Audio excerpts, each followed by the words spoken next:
Right, a very good evening to colleagues, members of the public and members of the press, and a formal welcome to the second of our two Overview and Scrutiny Board meetings today on Monday the 13th of January. We're now in the 6 p.m. meeting here at the Town Hall in Bournemouth. I'll move straight on to the agenda and I'll pass over to Claire from Democratic Services around housekeeping. Thank you. Thank you, Chairman. I won't read the full notice again, but just remind everybody to please use their microphones when speaking, as this meeting may be audio recorded or filmed for subsequent broadcast by members of the public, and it will also be audio recorded for subsequent publication on the Council's website. And please, could I just remind everyone to please switch off mobile phones or turn them to a silent setting for the meeting. The first agenda item is apologies, and we've received apologies for this meeting from Councillor Miles. We have no substitute members to report. Third item on the agenda, declarations of interest. Do any members have any disclosable pecuniary interests or any registrable local interest on any items on the agenda?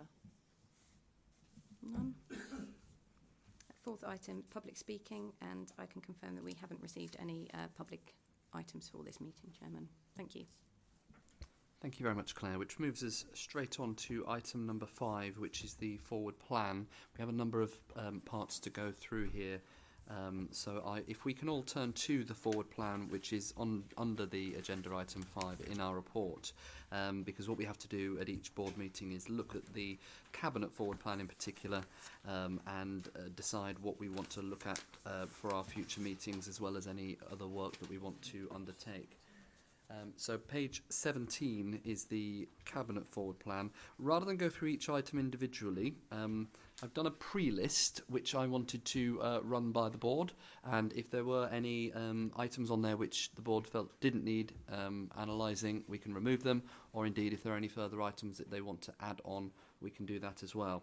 So the proposed items that I'm suggesting for our scrutiny for February is firstly the Community Infrastructure Levy, Strategic and Neighbourhood Governance. I think that was listed on the January Cabinet forward plan, but I believe has moved to February. Is that correct? Are we aware? The SIL item. We've got a slightly out-of-date Cabinet forward plan. I don't think it's been up. So if I could ask either Graham or Tanya, if any of these items have been moved or delayed, do let us know. Obviously the budget and MTFP. The item on bereavement services, I think, would benefit looking... Oh, gosh, apologies. Turn your phones off. It's my mother-in-law as well.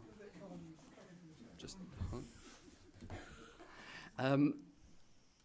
the HRA, item on the HRA. The item on organisational design estate strategy, which we had already previously agreed to scrutinise by this board when it came back. The Seascape Group strategic plan. And then finally, the Winter Gardens and York Road items, which again we'd already previously agreed to scrutinise but had been delayed. So that was my intended Cabinet items for the February meeting. Are there any further items on the Cabinet forward plan that colleagues believe we should be looking at?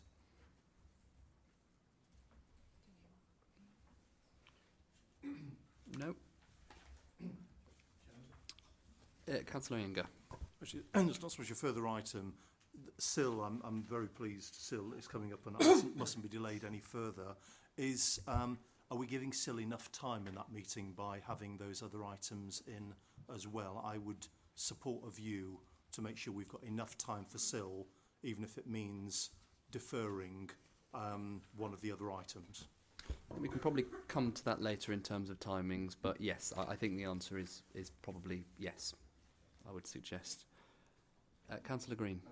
Chairman, I'm really sorry, I didn't hear. Did you include the organisational design for the estate strategy? Thank you.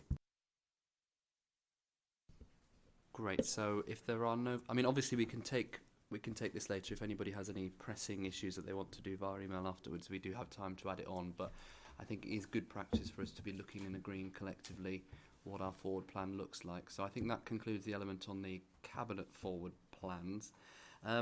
Another item that I was looking to bring and to suggest to bring to the next meeting as well was we've heard a lot, both in the press locally, and I've had emails and meetings reaching out around economic performance, particularly around the high street and things like that.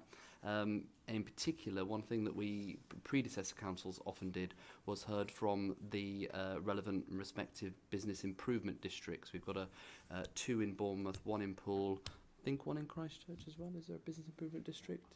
I'm not quite sure if there's 1 in Christchurch, but certainly the 2 in Bournemouth and the 1 in Poole. We always receive regular reports from them, and it is quite a good objective way of hearing what is going on the ground and getting an early heads up, if you like, of any emerging issues. I'd already spoken to Paul Kimvick, who's the Chief Executive of the Bournemouth Town Centre bid, who's more than happy to come and give us a report.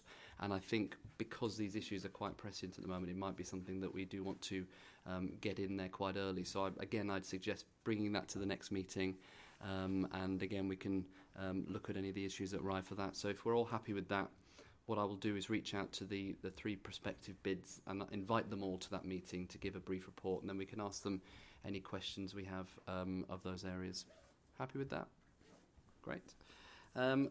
Furthermore, I think as a more of a slightly longer term scope, we had always committed to do a review around overview and scrutiny, how it's going, lessons learned and things, which we'd always already earmarked for July. So if you're happy for us to start doing some work into timetabling that and looking at how we might go about that as well, I think that's something that, if we're not careful, it'll land on us rather quickly. So that's that one as well. There is an item that I did want to run past the board, which is an area that I have of concern. I wanted the board's view on this and a possible recommendation that I may suggest. As colleagues may know, the Audit and Governance Committee is looking at they're having a Constitution working group, and I attended as a substitute with a couple of members of this board the most recent meeting of the Constitution working group on the 23rd of January, and they are proposing changes to the Constitution to take to their next meeting next week. One of the proposed changes does actually change the criteria for public questions to be received at committees of the Council. And I'm just a little bit worried about the implications of this. So the proposal of the working group to take to the A&G board is that to change the contribution to prevent public questions being received at committees, including this board and other committees and Cabinet, unless they actually relate to the agenda that's in front of them. Now, as many of us know, the overview and scrutiny function is based on key principles such as enabling the voice of the public, being reflected in the forward plans, and in particular, we don't know what we don't know. And we've already had examples through 5G. I think Susan Chapman brought some things around consultation and things that were not on our agenda, but they're quite good at getting early sight of things that are out there in the community that we may not be aware of. And then we can add onto our forward plan. And I think it's very, very important that we look at trying to not close down questions being brought to this board. We do have quite a wide remit in this Overview and Scrutiny Board.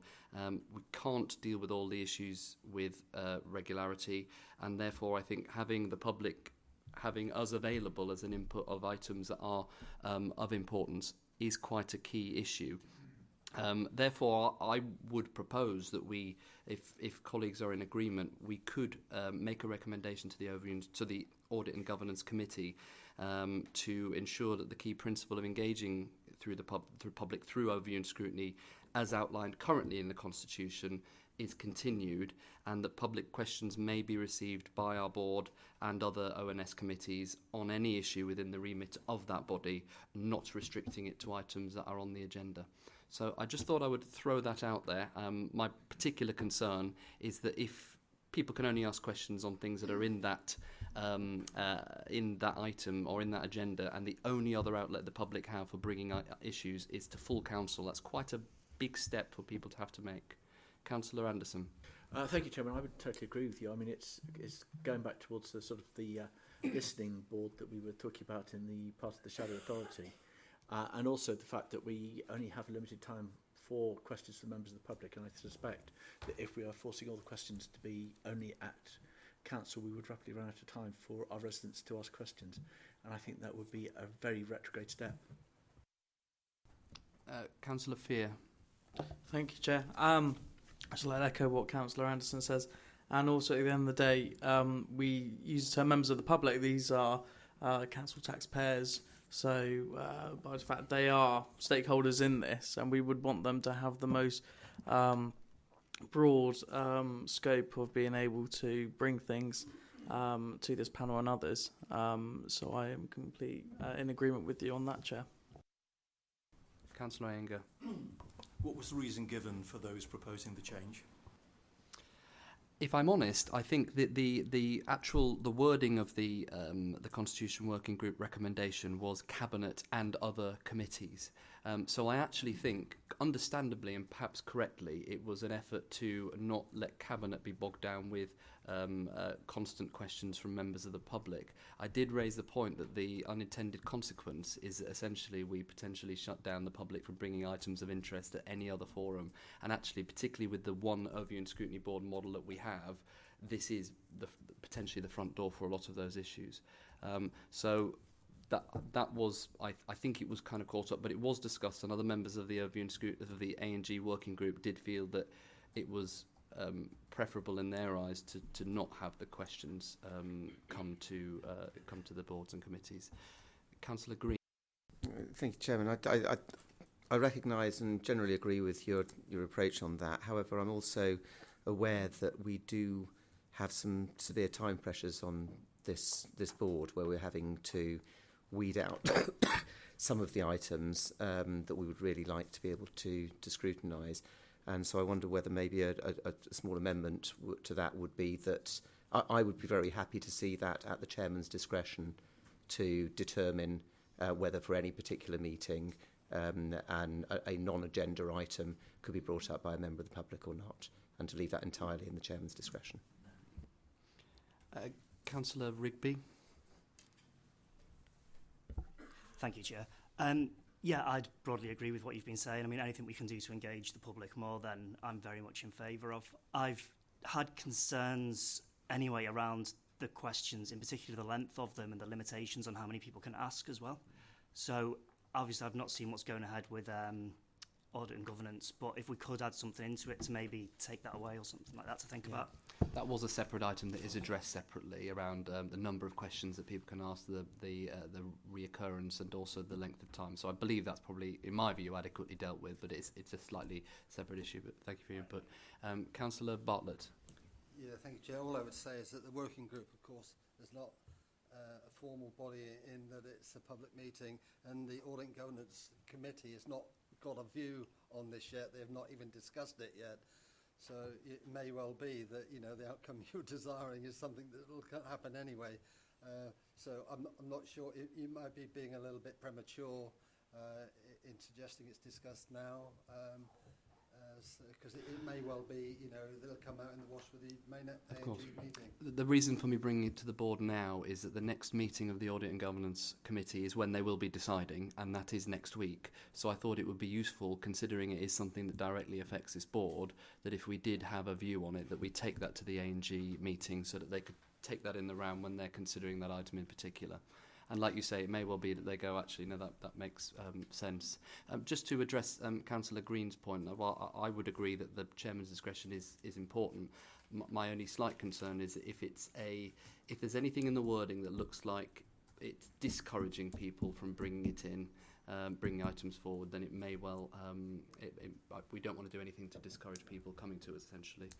Any further comments on this issue? Councillor Farquhar. Thank you very much. I take on board Councillor Bartlett's point there.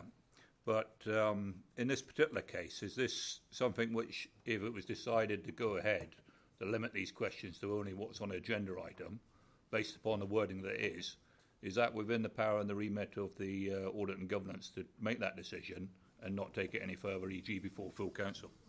So the findings and the recommendations from the Audit and Governance Committee from next week around the changes to the Constitution do go to full council to be ratified. But I do think it's good practice if proposed changes are going to affect a particular body that they express a preference on it. So broadly speaking then, is the board happy that we make a representation to the A&G board to say that our view is that we would still like to welcome questions that are not on the agenda at our board in particular? Anybody disagree with that? No? In which case, that's fine. Thank you for letting me air that. I have one final item on this area which kind of follows on from this, and it's around the topic of engagement, and got me thinking that we do need to start making some headway into other areas of work that we want to consider. And in particular, I think we do have the ability and the preference, I think, to commission some working groups as well. So maybe it's for the board to start thinking about areas that we want to look at as working groups, areas that we might want to set up task and finish groups to look at. I'd suggest perhaps around the area of public engagement in particular. So not something necessarily to decide tonight, but maybe to think about, and perhaps we can communicate separately via email on that issue as well. So thank you very much for all of that, in which case we will now move on to the agenda proper. And the first item we have is item 6, which is the scrutiny of corporate-related cabinet reports. We have one item in this section, which is the Smart Places programme. I'll invite Councillor Slade. Thank you very much.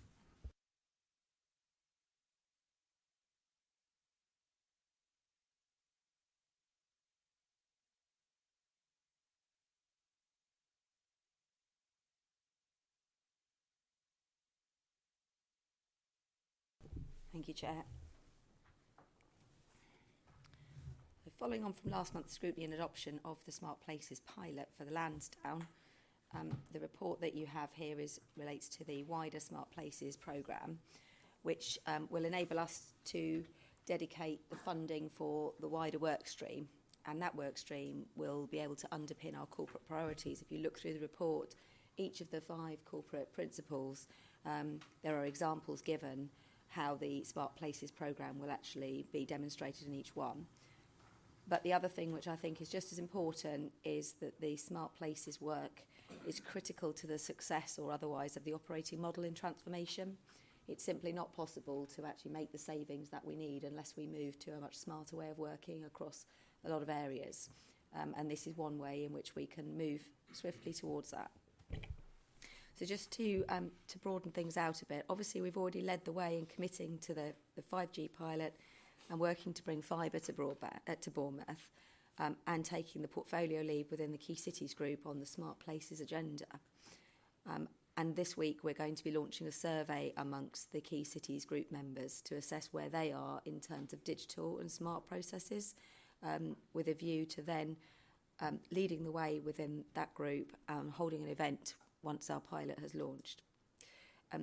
You'll be pleased to hear that Smart Places was on the agenda with our MPs meeting that we held last week, and that since Conor Burns can no longer chair the all-party parliamentary group for Key Cities, I've asked the other MPs to consider if they would be interested in taking on the chairmanship, and through this work raise the profile of Smart Places and the other areas of work that Key Cities are doing.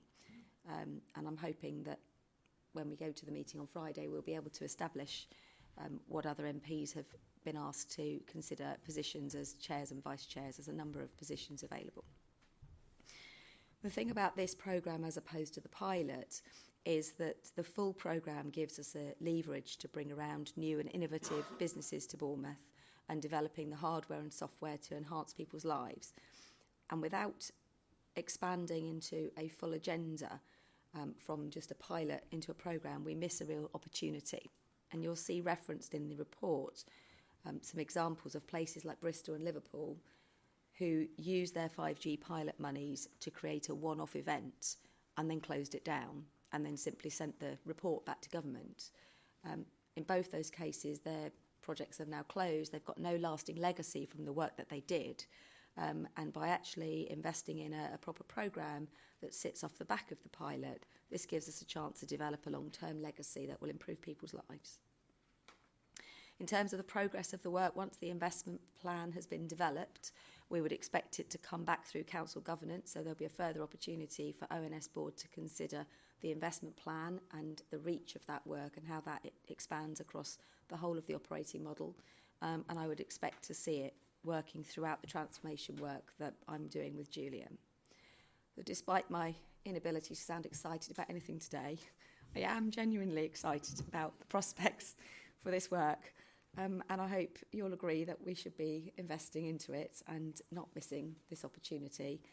The staff that are already doing this work are already committed doing the pilot work, but we want to make sure that their work is a long-term, broader piece of work than just a single area. So I'm going to stop there and save my voice, if that's okay. Thank you very much for that introduction. You say save your voice. I'm going to ask you questions now. I'm very sorry. I do feel for you. It's the lurgy that's going around.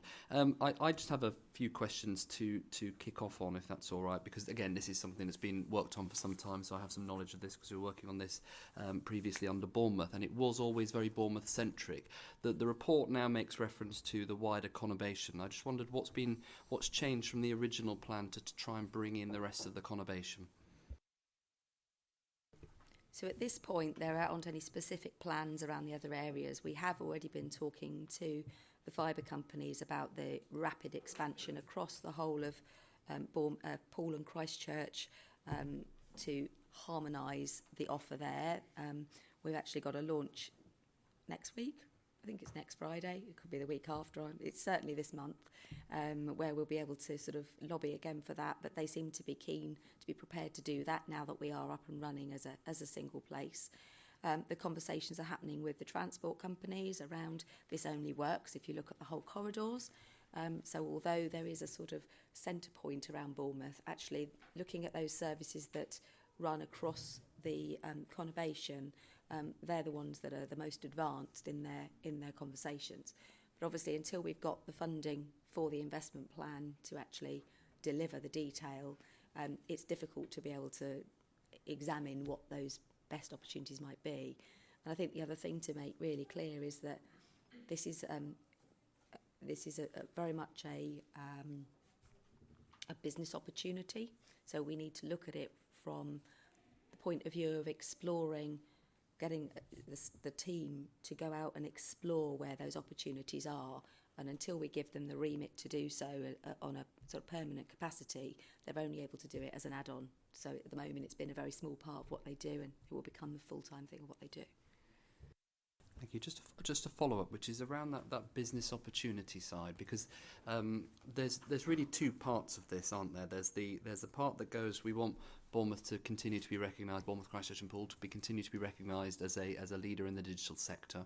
So the more that we can be seen to be doing things, the essentially it becomes circular, and then you are looked to a place to see investment. It's really good news. We've had some more news today to show that on the south coast, again, we are one of the fastest growing digital economies, which is something we've had for a while, and it's good to see that certainly at the moment continuing. But you then mentioned the second part, which is that it's critical to the operating model. Now, I suppose the danger potentially, which by all means explore, is that if essentially we are saying that in order to fulfil the digital operating model, we have to develop it ourselves, because that way we can show that we can do it and we help the area in general. Is there not a danger that we miss out on some other opportunities that are out there for ready-made solutions? So I've been to a few conferences recently, and some of the innovative models and experts that are out there already doing stuff is just breathtaking. And I suppose there's not a danger that we reinvent the wheel just to show that we can do it too? I don't think that's what the investment plan is about doing. I think there are some parts of the model that we'll do which will be best delivered in-house, and there will be other areas which will be best delivered with specialists in the sector. But I think the purpose of the investment plan is to be able to look across the piece and actually have a proper costed and time-bound project plan that explores and explains how to get the best possible outcomes from the programme of work. So I don't think that at any point it's actually suggesting that our team are the best. They're great, but they're not going to be the most innovative in every area. And it may be that some of the areas actually can be adapted, and it may be others are bought off the shelf. So I don't think that's the intention. I'm sorry if that's the impression I gave, that we would run it all ourselves.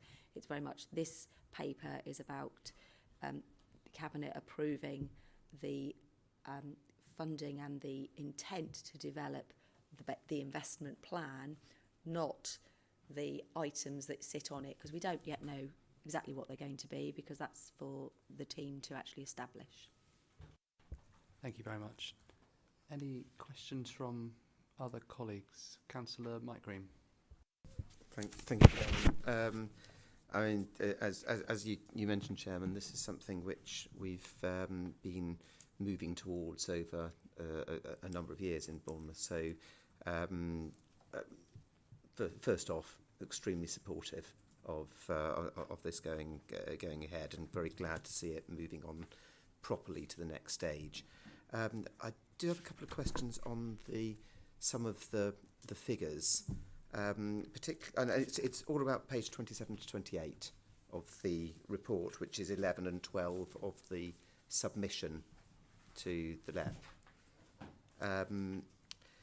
We're talking about some very, very substantial numbers here, and I just wonder whether maybe loosening them up a little bit might be helpful, particularly on page 27. We're talking about total benefits of £6.9 billion.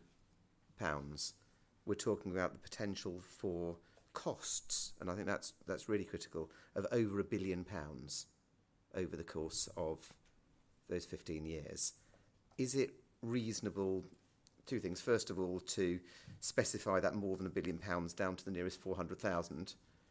Page 27 from the LEP submission. Yeah.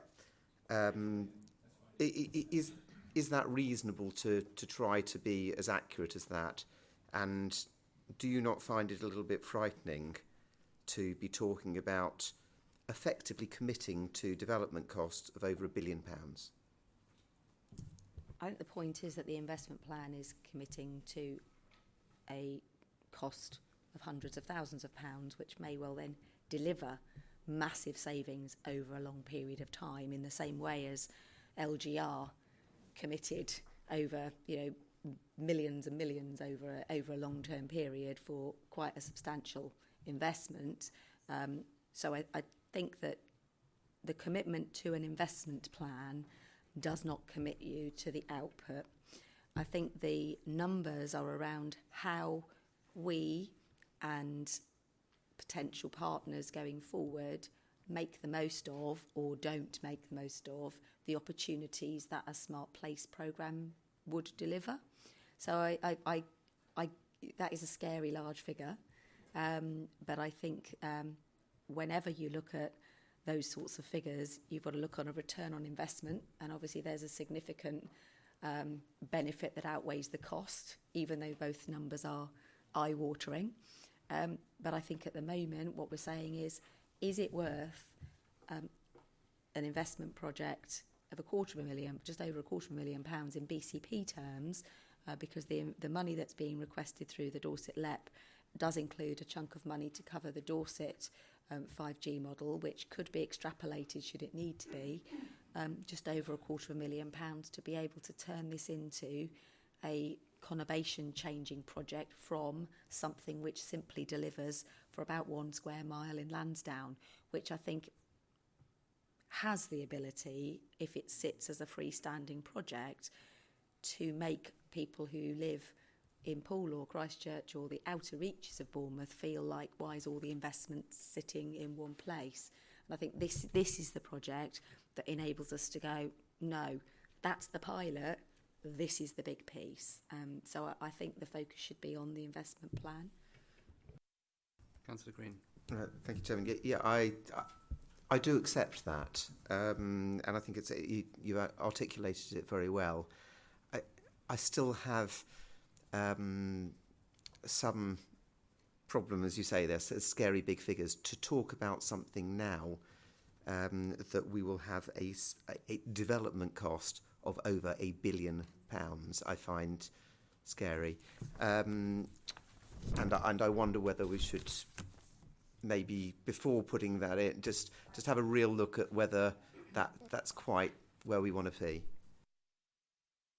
I would just add that the submission to the LEP went in, has already been through the first stage. In November, it went through the first stage and was accepted for shortlisting. It was briefly mentioned when I was at the Performance and Investment Committee last week of the LEP, and is due to go before the full board on the 28th of this month.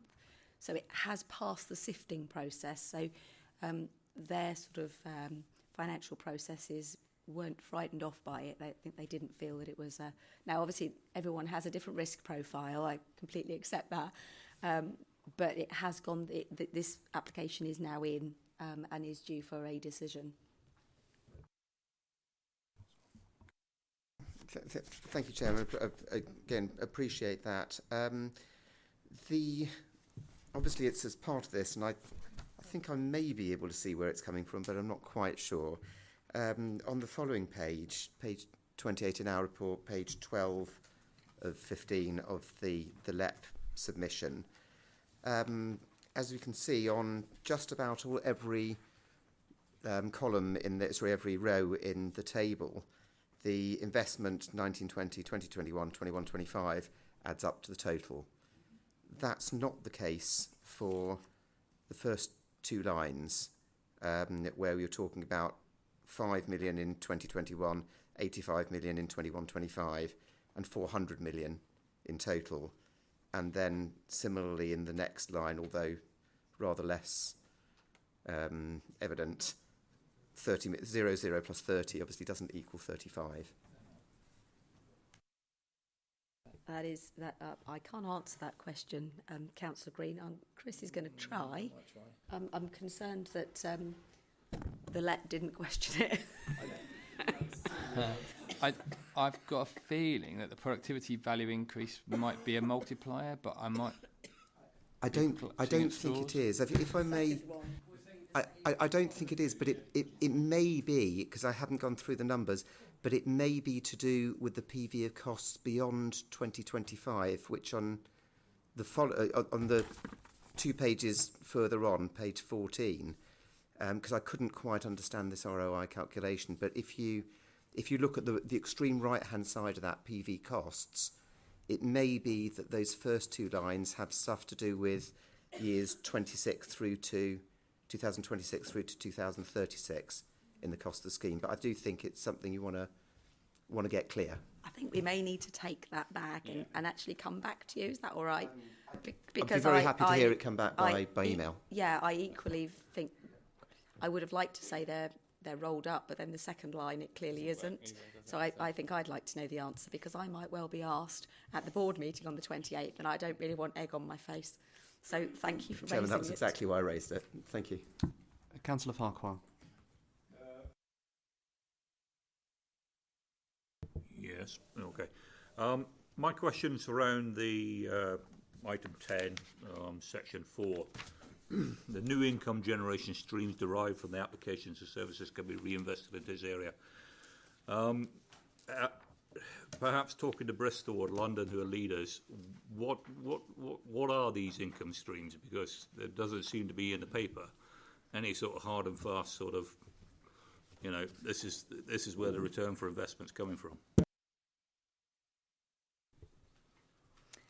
I think there's some quite commercial sensitivity around what might come as a result of this. I think what we are offering in the terms of this programme is about a whole place exploration as opposed to a one-off project, and it would be difficult for us to go into the detail of what that might look like at this point.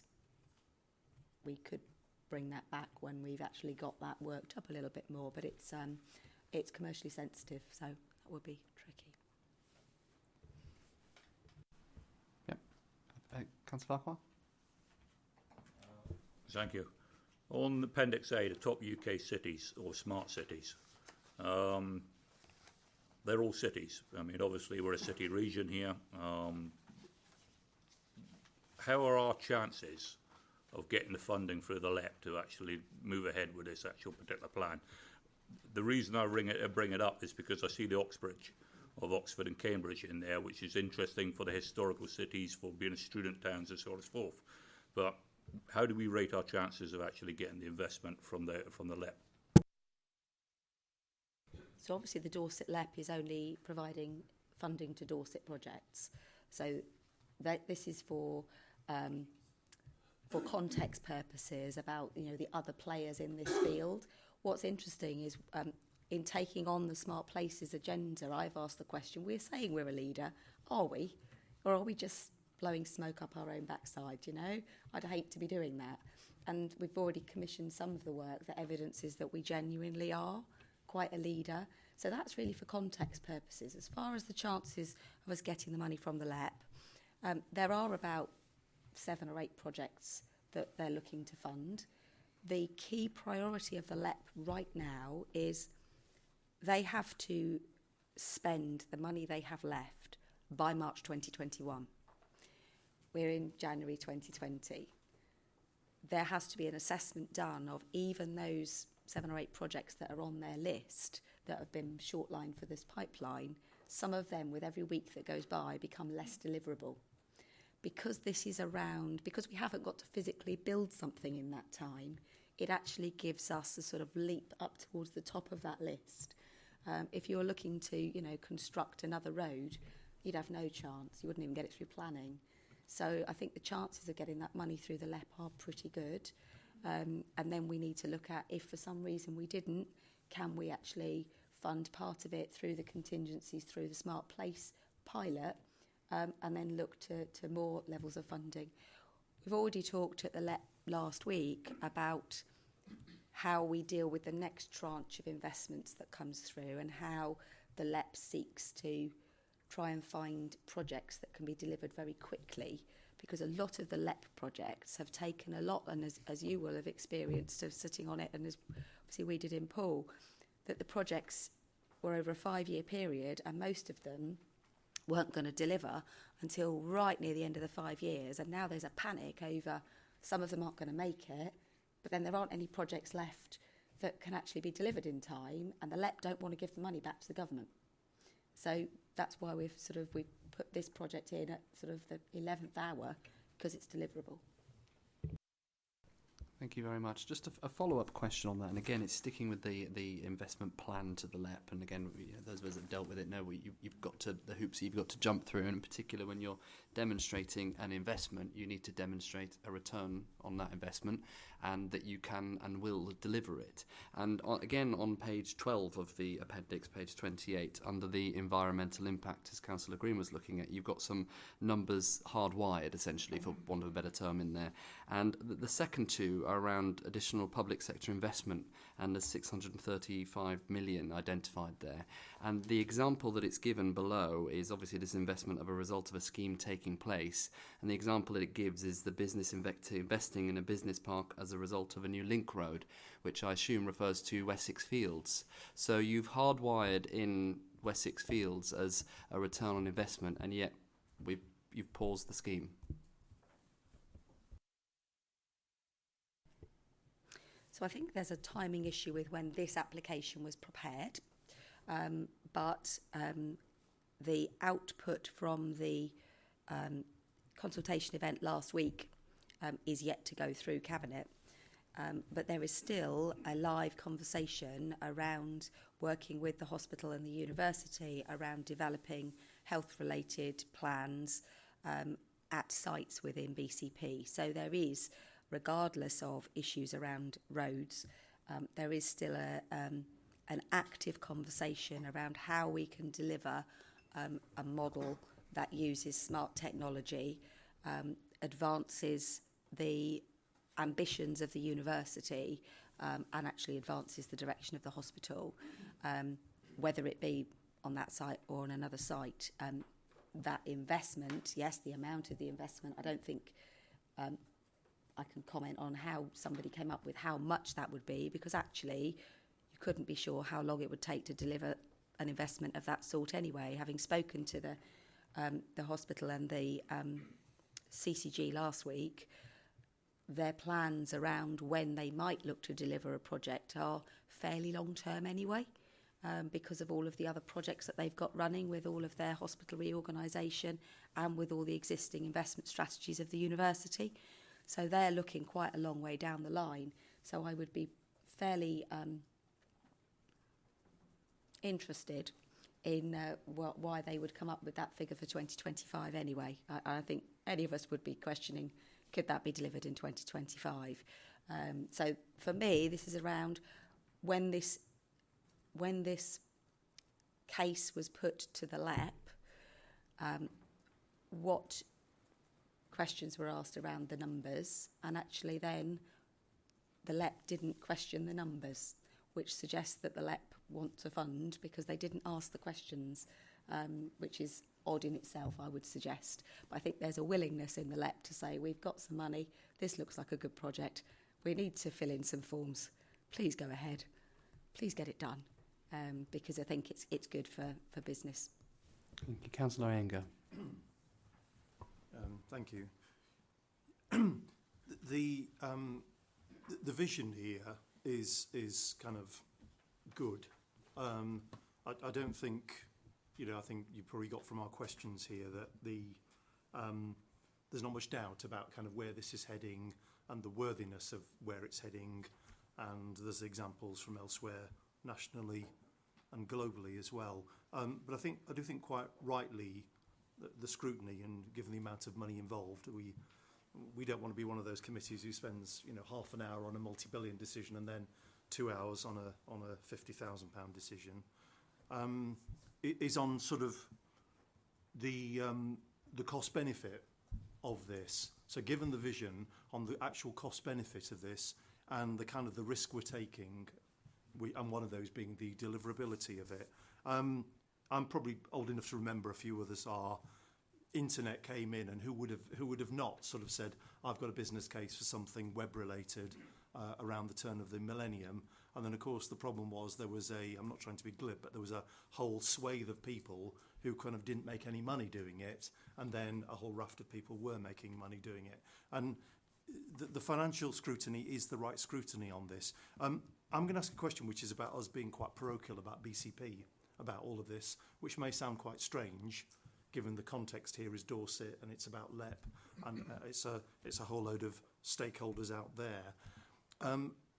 Can you convince us, Leader, that BCP's interests are being safeguarded here, not in terms of the vision, right, that's been covered, but in terms of literally what we're giving into this monetarily and all the resources being put in it, and how, this is a strange question, bear with me, what's our exit at any point if we find that along the way either stakeholders are not coming along with this or others are not contributing but we are? I'm asking this literally on behalf of not only councillors but actually all the stakeholders in BCP, because this requires a hell of a lot of others to do their thing, and I want us to be able to know that we can withdraw, we can slow things down, we can do this on our terms if those other things aren't happening. It's a very general question, but you know where I'm coming from with this. Councillor Slade. So I think there are a couple of issues there. One of the questions that I asked this minute I saw this report in its draft stage was, this talks about a Dorset thing, and yet we have the governance, and is there a risk that Dorset could say, well, we've got to take it through our ONS and we don't like it, and therefore should we be doing this alone? And the assurance I had back was, actually we can extrapolate the BCP element from the Dorset element, and that the only reason that we're looking at we submitted the bid jointly was because Dorset don't have either the capacity or, I would suggest, the people who have already been doing the advanced work that our colleagues have been doing in Bournemouth to actually get this out of the ground. And that because a lot of the partners that we're working on work across the patch and are working with partnerships that, the NHS obviously works across the whole of Dorset, and a lot of the other partners, the university, have, reach out into the community. It's important that we don't isolate ourselves. But I think what's been really clear is that this is very much a BCP project, that the Smart Place Research and Development Consortium has We've led the way on that with memorandums of understanding, with partners that we're working with, that people are being expected to sign up to. What will they deliver? You know, if they want to be part of this project, what commitment do they have as far as developing software, developing apps, you know, coming to the area, investing in the area. So there's quite a lot of sort of drive from us that actually this is our baby. When you talk about the level of investment, you're right if you look at what the whole project could deliver. But what we're looking at here is going ahead with an investment plan that shows us the scope of what could be delivered for the whole place over a generation. And if we don't do that piece of investment, we don't know what that looks like. And at that point, once we've said, look, here is the piece of work, we have now done it, we now know what the capacity is for its social benefit, its corporate benefit, its business benefit, the bits that will be commercially sensitive, you know, which companies might we be able to tempt down here, which we obviously can't be talking about here because, you know, what happens the minute you say XYZ's coming to town, then they go somewhere else.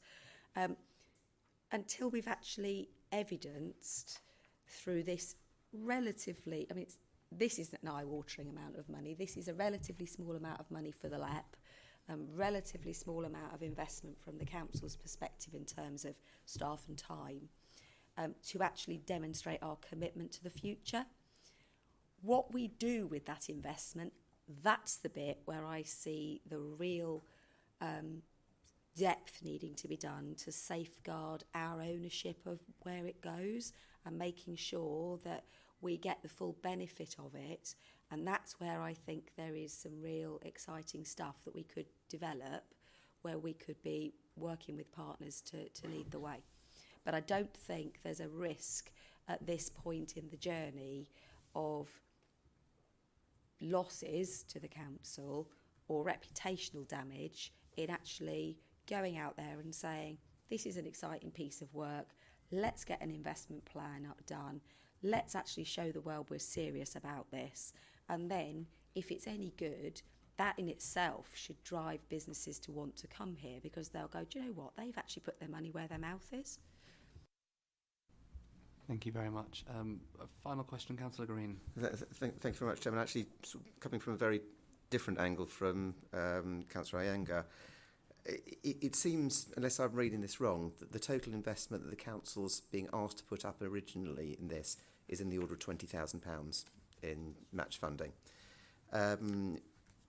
First of all, I feel as a board we should absolutely welcome this and sort of say right now we're not going to come back and say, oh, you shouldn't have done that at some stage in the future. This is clearly has the potential, as Councillor Slade said, to be a game changer for the conurbation. And my question really to probably to Councillor Slade and to Chris as well is there anything more that as an Overview and Scrutiny Board we can do to enhance the chances of you winning that bid from the LEP and it being successful? Because I think that this is almost a no-brainer for me that we should be supporting the Leader and Cabinet in doing this, and I'd like to do whatever we can to help it succeed. Councillor Slade. I don't know the answer to that, but I can't see why any written confirmation from the Overview and Scrutiny Board that they support it would do any harm. Certainly, when it goes before the board, any documents that can help have got to be a good thing, particularly if they can be circulated to members of the board in advance. Councillor Iyengar. Pity I need to clarify, I'm very much in support of this. Please, you may have misunderstood where I was coming from. The vision, the way forward on this, yeah, absolutely. It's like saying we're not going to go online back around the millennium, yeah? Let's not make that mistake. I'm sure we're not going to make that mistake. Therefore, that's why the questions on this are totally about safeguarding our stake in the game. That's totally where I was coming from, and I think you understood that, yeah. I do, because I think it's worth just saying that there were an awful lot of companies that went bust in the when the dot-com bubble burst. And Iceland, and and I think we just need to be mindful that that's why I'm not too concerned at this point, because we're not looking at millions of pounds of investment. We're looking at money that actually, if we lost £20,000, well, that's a recoverable amount, that we could deal with, and that, we could deal with that from reserves, couldn't we? It would be crazy not to. Thank you very much. In which case, if the board is happy with Councillor Green's that's broadly recommendation, but not necessarily formal recommendation, I'm quite happy on behalf of the board to write a letter of support to the LEP in support of this, in which case, great, unless there's any dissent on that. Happy with that? Okay, great. In which case, thank you very much, Councillor Slade. Sorry, Councillor Farquhar. Sorry, just to add to that, in that letter, because I attended one of the LEP sort of visions for Dorset, what came back was, what do you think when you think BCP as an outside investor? And essentially digital was part of the equation that came back over and over again for the feedback. But what I would really appreciate, Chair, is that in the same way that we are a physical gateway to Dorset, then we should also be the digital gateway as well. So it's opening up I'll be sure Dorset to itself. Carefully about it. And in the spirit of the digital, I'll make sure to email the letter as well. Councillor Slade. Can I just reflect on that obviously the local industrial strategy, which was the vehicle through which that engagement session was there to develop a vision, that we approved the draft last month. It was on the agenda last month, wasn't it? And one of the 4 areas was around digital and culture. So I think, that was very much geared towards our strength, in the same way as agri-tech was geared towards Dorset's strength. So there is already that in the Dorset's local industrial strategy, and if that wanted to be referenced in the note, it certainly couldn't do any harm to draw the two together. Absolutely no problem. Great. In which case, thank you very much for that, and hope you recover. We'll move on to item, not recover from the meeting, it was a great meeting, but just generally health-wise. Item 7 is the scrutiny of leisure and communities-related cabinet reports. I'll invite Councillor Allison up. There's 2 items that we've decided to schedule for scrutiny in this session for this area in cabinet. The first of which is the BH Coastal Lottery expansion, and the second one around the approval of fixed penalty notices for environmental crimes in the town centre of Bournemouth. So we'll deal with the first one first, the BH Coastal Lottery. Pass over to Councillor Allison for introduction. Thank you. Thank you very much. So this is following a scheme that was set up by Bournemouth Borough Council, which is the BH Coastal Lottery, which just covered at the time the area covered by Bournemouth Borough Council. This proposal takes us to expand that and have it cover the entirety of the BCP area. The lottery itself is a way of the council really of finding ways of generating small money so we can help fund small community organisations, third sector charities, etc.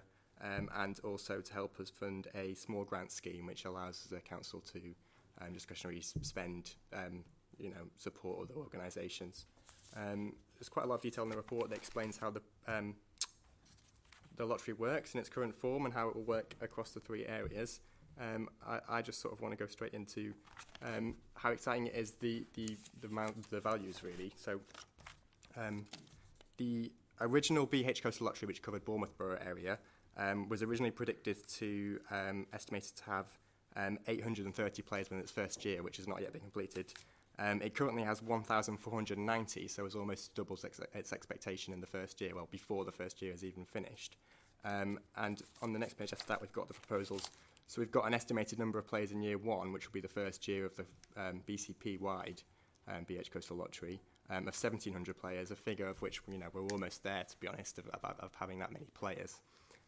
So it bodes really well. At the moment, on your sheets, we've got total funding available for the small grant scheme for Bournemouth at £32,000. As of today, it stands at £36,092. And I just think it's fantastic with the loss of quite a few of those small discretionary pots. Having this money here allows the council to help support those small organisations that wouldn't be able to find grant funding from other organisations because they'd have bigger expectations. And yeah, with the loss of those small figures, those other groups would normally not be left with no funding, essentially, and this is allowing us to ensure that continues. Thank you, Councillor Allison. Questions from colleagues on the board? Councillor Earle. Not really a question, but I empathise with that from some of the community activities that I run and the small charities that I'm involved with. Funding has become so hard to come by, especially for smaller amounts. Over 5,000, fine, but actually as a community group, you don't need those amounts. But it's the hundreds, the 200s, up to 500s, which are really hard. And I love that this is run on a local basis as well, and that it will be open to those charities. So all in all, I think it's a really good idea to expand it further, and I'm glad that we're seeing that now. Thank you. Councillor Brooke. Fine, thank you, Chair. I did receive an email from a former colleague of mine, and who is a very elderly retired minister, who expressed concern at the council potentially encouraging gambling. And not being a gambling man myself, I did actually sort of respect his comment. But having gone through the paper and seen the purpose of the lottery and the success that it's had, I only have one concern, which is addressed in the paper, but I haven't accessed the links that might take me to the detail. So could you just outline very briefly the way in which the mitigation of risk for potential gambling addiction and effectively the safeguarding elements that are in place, because I think we do have to consider our more vulnerable members of the population who are the most likely, in a way, to get involved on a very regular basis. Stolen my question, but okay, Councillor Allison, yes. No problem. Yeah, so there's a few things in that. I mean, the first one I think is underage gambling, which is a big issue that we need to ensure that we're doing everything we can to stop. So you have to have a bank account and you have to be verified 16 to be able to buy tickets. So we're reasonably comfortable that everything is in place to ensure that there's no possibility that anybody under the age of 16 could buy tickets. In terms of adults gambling, the scheme really is only really you're looking at buying 1 or maybe 2 tickets a week. So you're looking at between £4 and £8 a month. I think the thing that ensures that there isn't any gambling addiction with this specific scheme is that there isn't really any gratification that you get from using it. With the kinds of gambling that people normally get addicted to are those kinds like scratch cards or like the online ones where you get instant gratification as to whether or not you've been successful. With this scheme, there's a delay to that, so you have to wait for the lottery at the end of the week. So the risks are very minimised in terms of people becoming addicted to gambling through the scheme, or people with gambling addictions using the scheme. In addition, in the same way as other organisations that deal with gambling, you can notify the council if you've got gambling issues, and you can ask the council to refuse to sell you any further tickets. So that's another thing that's in place. Thank you. Councillor Bartlett.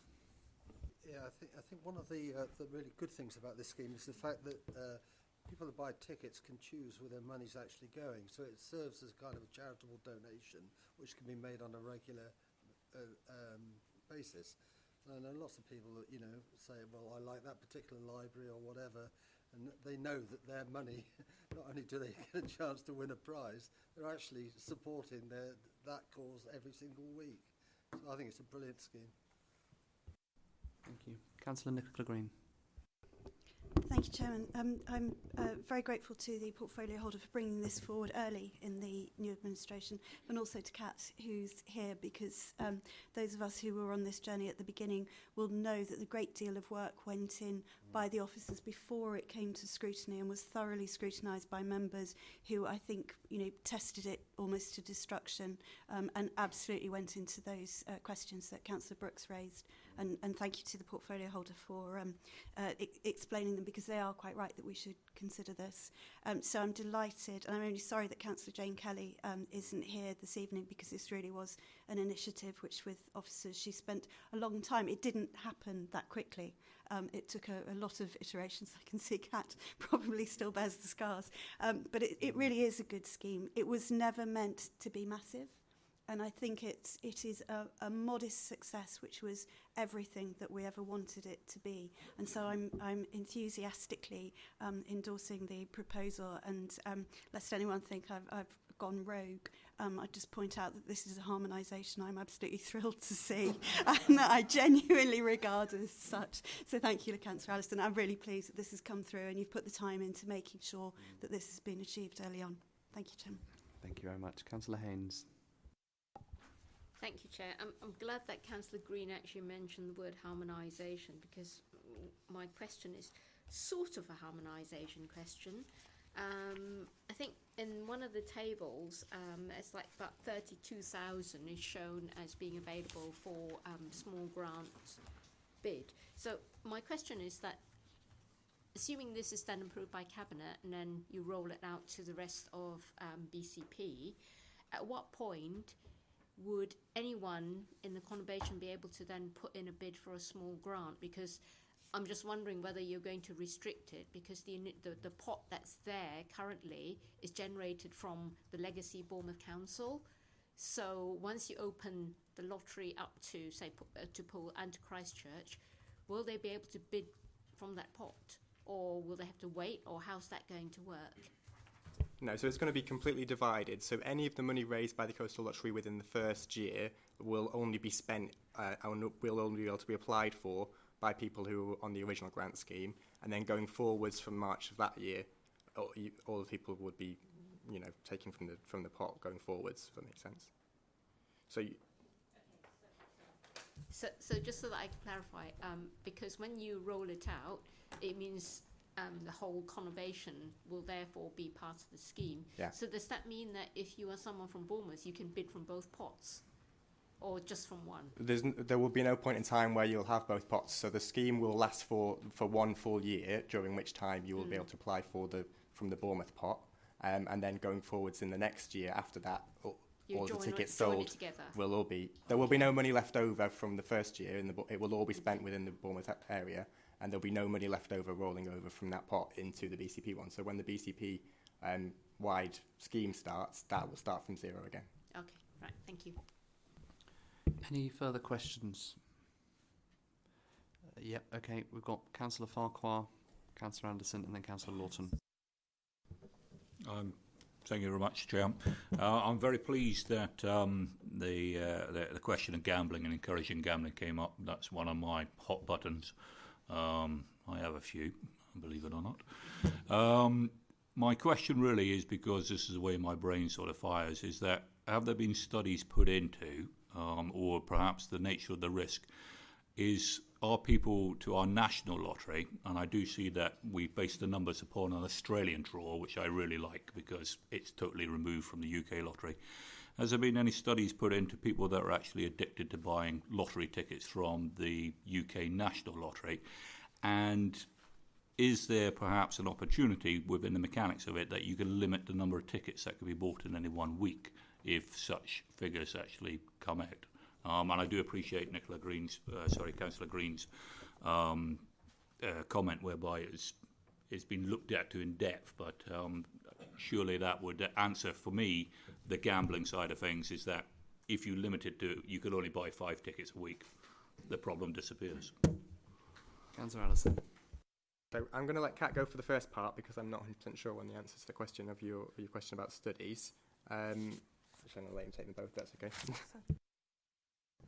Thank you. So I couldn't tell you off the top of my head the research that has been done, but as part of our commitment to respecting social gambling, we have to provide a donation each year to charities which supports people who are addicted or have been addicted to gambling.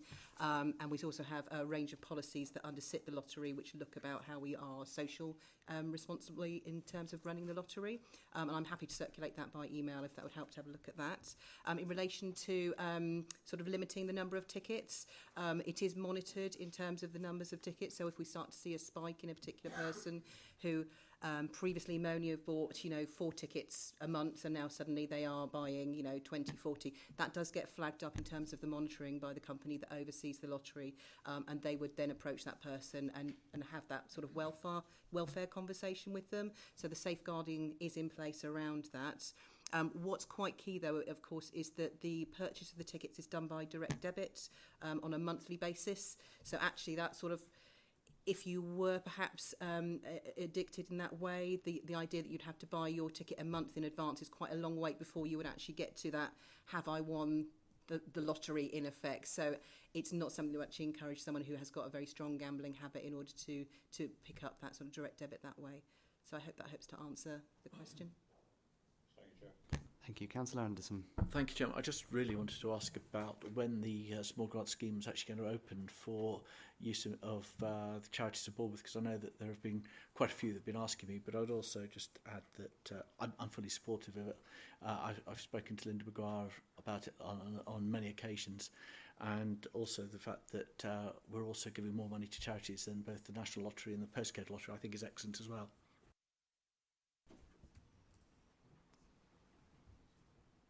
Councillor Allison. It was about regarding the dates of it starting. So I believe it will be March of this year. Sorry. Yeah. The charities contact people. It is. I couldn't see it. I was looking for it. Yeah, there are appendix in here, so the application form and the terms and conditions are all in the back of the paper. Thank you. Councillor Lawton. Can I thank the portfolio holder for bringing this and making sure that it goes across the conurbation. I do remember when we was first muted by Councillor Kelly at our cabinet, that there was a sharp intake of breath. Does the council really want to be involved in gambling? So I totally understand Councillor Brooks and Councillor Farquhar's concerns. But one of the things that we did do is what you Kat, and I must pay tribute to Kat for the hard work that she's put into making this a success. It's a really a pleasing one. Of a legacy from us, and I do understand Councillor Earle's comments. One of the things we did make sure of doing is that the money is going to be spread out quite wide, and a few £100 helps a lot of people maintaining for boys, sea cadets and stuff like that is really a good one. So well done. It's pleasing to see it being brought across the conurbation, and I'm really pleased, and we totally support it. Thank you. Thank you very much. In which case, if there are no further questions, I think we've looked that through. Thank you very much for that item. We'll move on to the next item for Councillor Allison, which is the approval of the fixed penalty notice policy and associated pilot scheme for litter enforcement in the town centre of Bournemouth. And once again, I'll pass over to Councillor Allison for the introduction. Thank you. Thank you very much. So this is a scheme, approval for a pilot scheme for environmental enforcement in the lower gardens. So, many people around the table will be familiar with the issues we have along the seafront and through the gardens in terms of litter, especially when it's busy, high season, and because of the tourism trade. And this is it's designed to mitigate and to be a deterrent, essentially, against those, and to make sure that if there's any cases of people littering or doing anything that anything listed in the report, that they are fined, essentially. I think it's an exciting scheme. It means that we can ensure that the beachfront and that the gardens are kept, litter-free, and a nice environment, essentially, for people who visit the town. The report sets out a legal framework for those things which will be allowed to give fixed-term penalty notices out to. So the scheme will be run by the 2 current Community Safety Accreditation Scheme officers that we have in the Bournemouth Lower Gardens. So they're already in place in their roles, and so this is an additional role for those officers. Yeah. Thank you very much. Councillor Bartlett. I understand this is a pilot scheme. It will not be the first pilot scheme of this type in the town. We had one not long ago in Bournemouth. Can you tell us if the lessons learnt from the initial trial have been included in the new arrangements? And two, you mentioned the beachfront. The first pilot scheme we had, the beach was actually excluded from the trial for various reasons, because of the potential impact on tourism, I think is the main reason.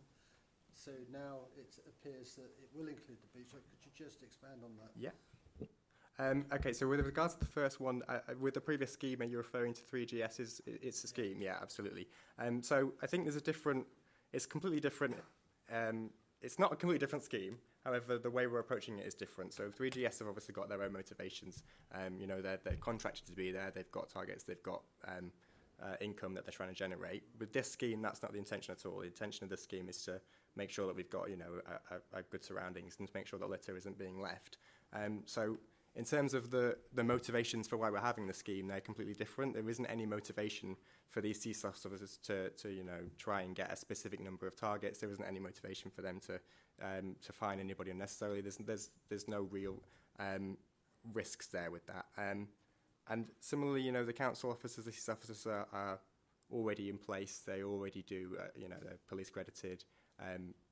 I've got every confidence in the fact that in their ability to, be partial, to be neutral, and to not go. I think the previous 3GS scheme could be accused of maybe going a bit over the top, and maybe the response was not proportional to the actual, what had occurred, the event that had occurred. That won't be the case in this scheme.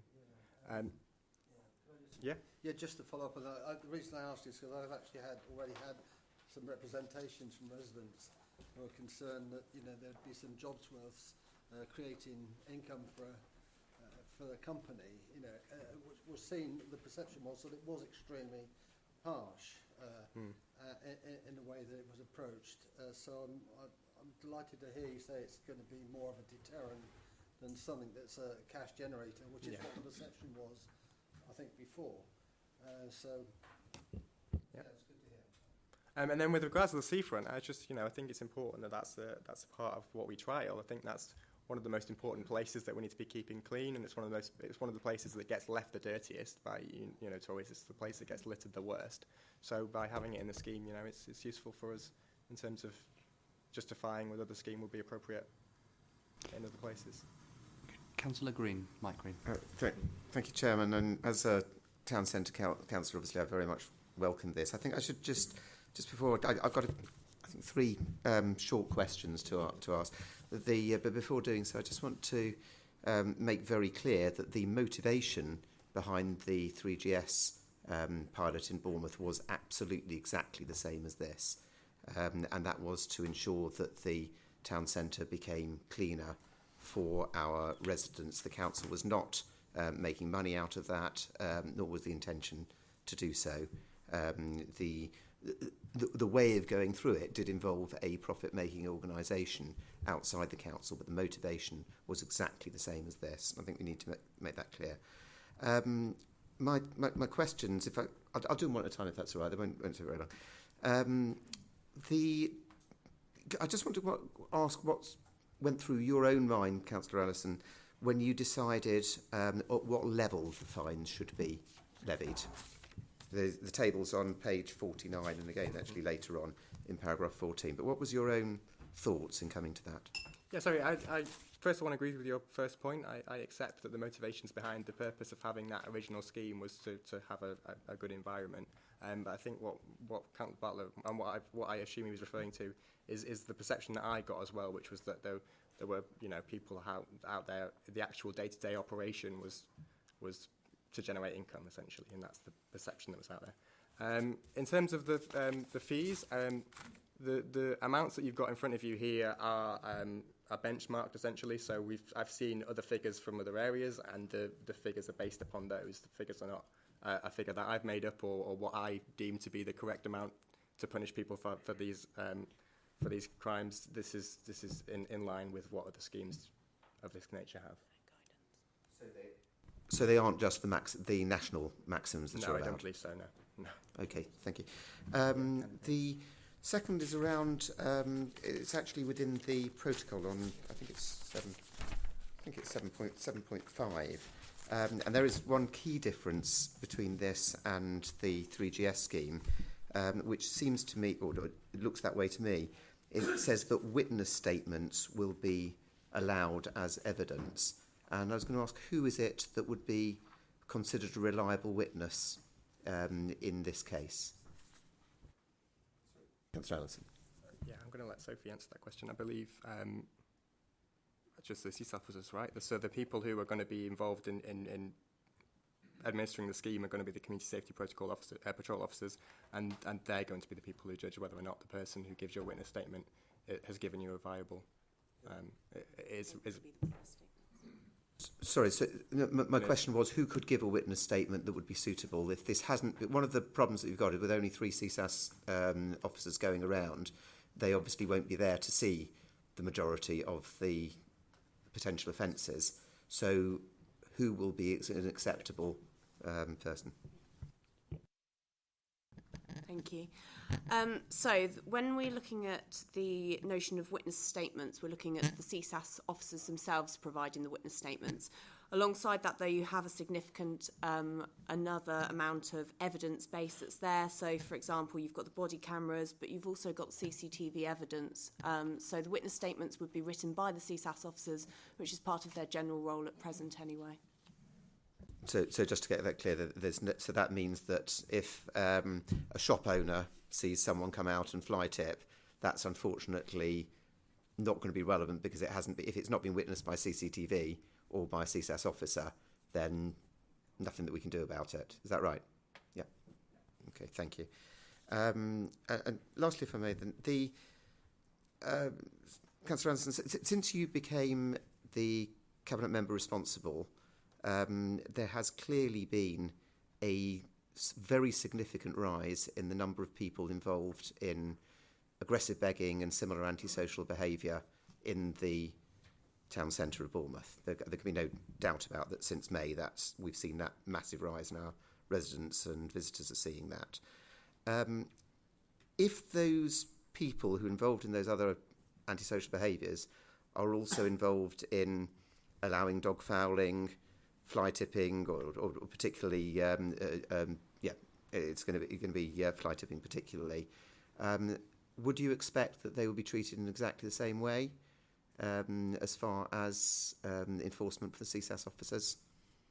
Yeah, I mean, I think there are... Sorry, microphone, can I say? Yeah. Yeah, I think there are some restrictions, but I would imagine, yes. Yeah. Sorry, may I ask then, what restrictions are we talking about here then, Councillor Allison? Yeah. So there are restrictions around whether or not somebody is homeless or not, and to what extent you can issue fixed penalty notices. What I would also say is that CSAS service is quite well established now in Bournemouth Town Centre. They work alongside our support services. So there has to be a balance of enforcement and support in everything that our CSAS team do, whether that be enforcing their current powers that they've got delegated through both BCP Council and the police, or these new powers that we'll be looking to delegate. We have to look at it on a case-by-case basis, but that's not just when we're looking at homelessness, that's when we're looking at every person. So the action that needs to be taken needs to be proportionate and in consideration with the wider factors around that. So that looks at dealing with support services, that looks at whether or not that person has a fixed abode, and that looks at the evidence that's available. So I hope that helps to answer. I'll just finish that then, Chairman, just by saying I would have to express some concern about that, because I think that what follows on from that is the idea that some people, because of their circumstance, may be treated differently to others. And if I were a resident or a visitor to town centre and I saw that people who were causing more of a problem are getting away with something that they themselves wouldn't be allowed to, then that may not be a very good message at all. Councillor Allison. Yeah, so I just wanted to reply to that. So in terms of fixed term penalty notices and giving them to people without a fixed abode, that's part of the legislation. So it's illegal to give somebody without a fixed abode a fixed term penalty notice. So there's no way we would be able to, disregard that aspect of legislation and distribute the fixed term penalty notices to everybody. There are, legislative exceptions to people who can't receive those notices, and we have to follow those guidelines. Councillor Maidment. Thank you, Chair. I just wanted to ask about how success is likely to be measured in this project. Obviously, being a pilot, we want to be able to kind of gather information about its kind of success and future viability. So I know you noted there that the Bournemouth Opinion Survey showed that increased perception of littering in the area. And is that something that can be replicated at the end of the pilot's scheme, and how are we going to go about quantifying that? Yeah, absolutely. So, we're going to have the ability through resident surveys and through our own engagement with members and through our own perceptions of the local area to gauge whether or not it's been a success. I think, as Councillor White mentioned,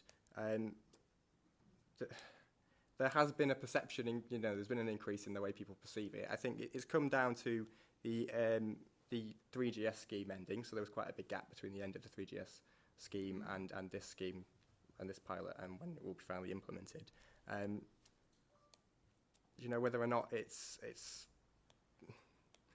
people's perceptions, so I think it's going to be difficult to gauge exactly, how many pieces of litter. It's not going to be that specific. We're not going to be able to gauge specific. We're not going to have, numerical data on whether or not it's been a success, but there will be, our ability to gauge what people's perceptions have been. Yeah. Okay, I've got a number of colleagues wishing to speak, so we'll try and work through them. Councillor Earl.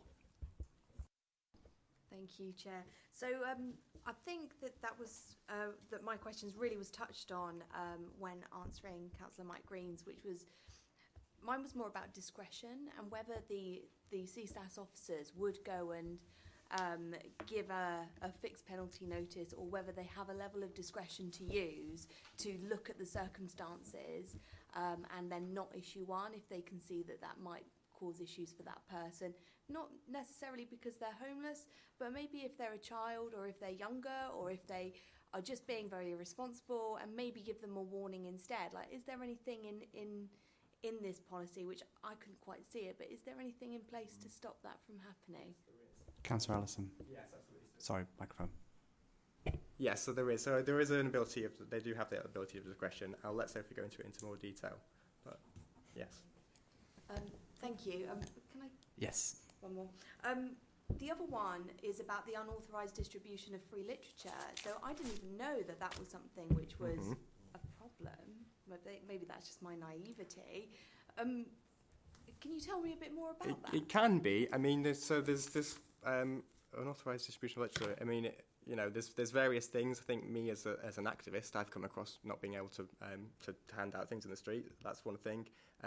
One of the other things I think is the little business cards that you get that you see around Bournemouth. Yeah, I'm not. Yeah, so that's one of those things. And the other is people pasting posters up onto walls, etc. Things like that. Yeah. Thank you. Thank you. Did Councillor Brooke? Fine. Thank you, Chair. I think we're sort of following a similar theme here in terms of issuing the fixed penalty notices and evidence. It seems to me that certainly the way it's set out in the paper and what's written, if a fixed penalty notice is going to be issued, then there's got to be supporting evidence. Now, yes, you may have it on film, it may be on CCTV, but you don't necessarily know it is. Are these officers just going to go along to a person that they suspect has dropped some litter or is responsible to get their name and address? Because I noticed that if someone's asked for the name and address, they have to give it. Yeah. But they won't have got the evidence to back up. There seems to be some time lags and issues here in terms of the offence and the issue of the fixed penalty notice. And I'm a little bit concerned. I know when this issue came up in Poole, when they were talking about employing specific litter officers to do just this, there was this tremendous fear of an officer suspecting someone and then following that person to ensure that they eventually got evidence. And in a way, there's potentially a little bit of that in this, and I want to be absolutely clear about how the fixed penalty notice and the evidence are going to match up, so that potential time lag is actually dealt with. Councillor Allison. Yeah, I'm going to let Sophie answer that question as well. So the legislation is quite prescriptive. When you're talking about littering, it's witnessing that littering has been left and that there was no intention to pick it up. So it is a point in time where that is witnessed by one of the CSAS officers. So that will be the general way in which you can identify that an offence has been committed. However, there will also be potential for wider evidence around that as well. So because we're covering more than just littering, things like fly tipping, that's when you're talking about, so when we're talking about things like CCTV, that's where that comes in. Things like the fly posting, there is obviously it's unauthorised fly posting. We do actually authorise some organisations to give out free literature within the town centre. Now, we'll have to work alongside the customer service team to make sure that we're aware who that is. But the fines are effectively on-the-spot fines by the officers at that point in time. Now, as you'll see from the report, the CSAS officers have a very busy job already. That's why we're looking at taking on an additional member of staff to ensure that we've got consistent service in what we're providing already, but that we can also provide this alongside. To be quite honest, our officers don't have the time to be following people around town to see whether or not they're going to be dropping litter. It will be a case of we've seen it happen at that point in time. There's been no attempt to pick up that piece of litter or to find a bin. And then obviously there is a level of discretion as that has been discussed already. But the bottom line is this is an enforcement policy. There is a lot of media coverage around the levels of litter within our local area, and this is to try and improve that. Thank you. Yes, quickly, yes. Very quickly. I understand what you're saying, but if I see someone drop some litter, they're probably quite a distance ahead. If I'm then going to issue a fixed penalty notice to them, I've got to go along. I've got to pick up the litter to have it as a piece of evidence to say to them, you dropped this. What happens if the whole thing is contested at the spot? I presume that's probably one for me. So obviously the CSAS accredited officers have, as you rightly say, the power to require name and address. Now, there is an appeals process within that notice, so it would be expected that if a CSAS officer has witnessed that offence being committed, the fine would be issued to that person if it was deemed appropriate, and then that person does have the option to appeal that as they would with any other case. Now, if they choose not to pay and not to appeal, then we have a prosecution choice to make as a local authority, at which point, if that would then go to court, they've got the option to make representation there. But the bottom line is that they have the option to appeal that at a later date if they choose. Thank you. Councillor Anderson. Thank you, Chairman. I wanted to pick up about fly posting. Several years ago, we set up a task and finish group to look into fly posting and how to deal with it. One of the things we did was we agreed that we would chase down the people who were being promoted on the posters rather than the people who were actually putting up the posters, because we found it more difficult. And also, one of the things we found most effective was that we agreed that people who were checking the streets could cut down and remove the posters. Is that something you will be doing? I think the answer to both your questions is yes. So there will be people continuing to find out the people who advertise on the posters and use that as a source to stop fly posting. And similar to the second part, yes. Absolutely. Okay, thank you. Two final speakers, Councillor Rigby and Councillor Fear. Everything I was going to ask you covered. Excellent. Councillor Fear. Thank you, Chairman. I would just like to ask the Cabinet Member what conversations he's had with Dorset Police with this pilot going forward. I haven't had any specific conversations with Dorset Police on this specific pilot scheme. Thank you, Chair. I was just thinking it might have been an idea to do so just with the officers on the beat in the town centre. If they come across some of the officers having an issue with someone that's, like Councillor Brooks said about contesting on the spot or, whatever's happening, they're already aware of the pilot going on, so it saves them explaining it again. Sorry, to reiterate, I haven't personally had any conversation with Dorset Police. The officers, of course, have had relations with Dorset Police during the creation of the... Great. Thank you very much. Councillor Farquhar? Thank you very much, Chair. I do appreciate it. It's a two-part question, hopefully quick answers. The first one should be a very quick answer. Is under 14 the offences listed, are they all already listed as bylaws? And the other part of the question is, what public consultation have we had or marketing to say that this pilot scheme is going to happen within the town? Consequently, in answer to perhaps previous schemes, how do we promote it that it's not a money-making exercise, but it's actually to improve for a non-profit organisation the appearance and the safety of the town? So how is this pilot launched to the public is my principal question. Yeah, so for the first part, yes, there are bylaws in the Law of Gardens that cover all of these aspects, as far as I'm aware. And then, sorry, second part? The second part is... the comms, yeah. I'm not aware, I don't believe there's going to be any kind of formal launch in the way of other schemes. You know, it's not like one of those where we're going for like a formal launch. The pilot scheme will go ahead, and then we will use the results of that to examine whether or not we want to go ahead in all of the areas.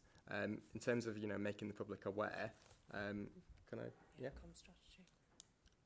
So it will be involved in our comm strategy for BCP, but I'll let Sophie go into more detail.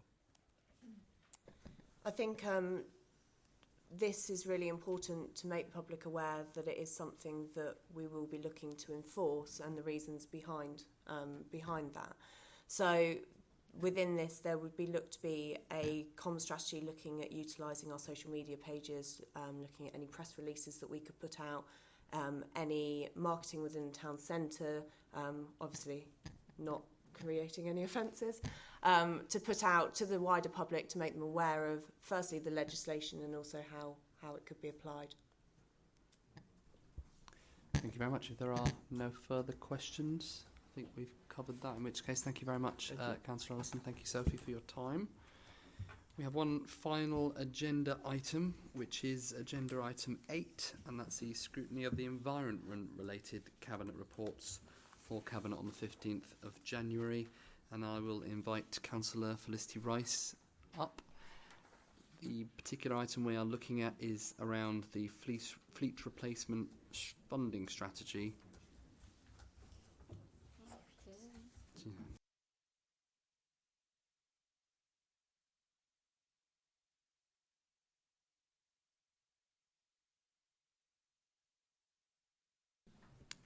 Thank you again, Councillor Rice, and I'll ask you to introduce the item. Thank you.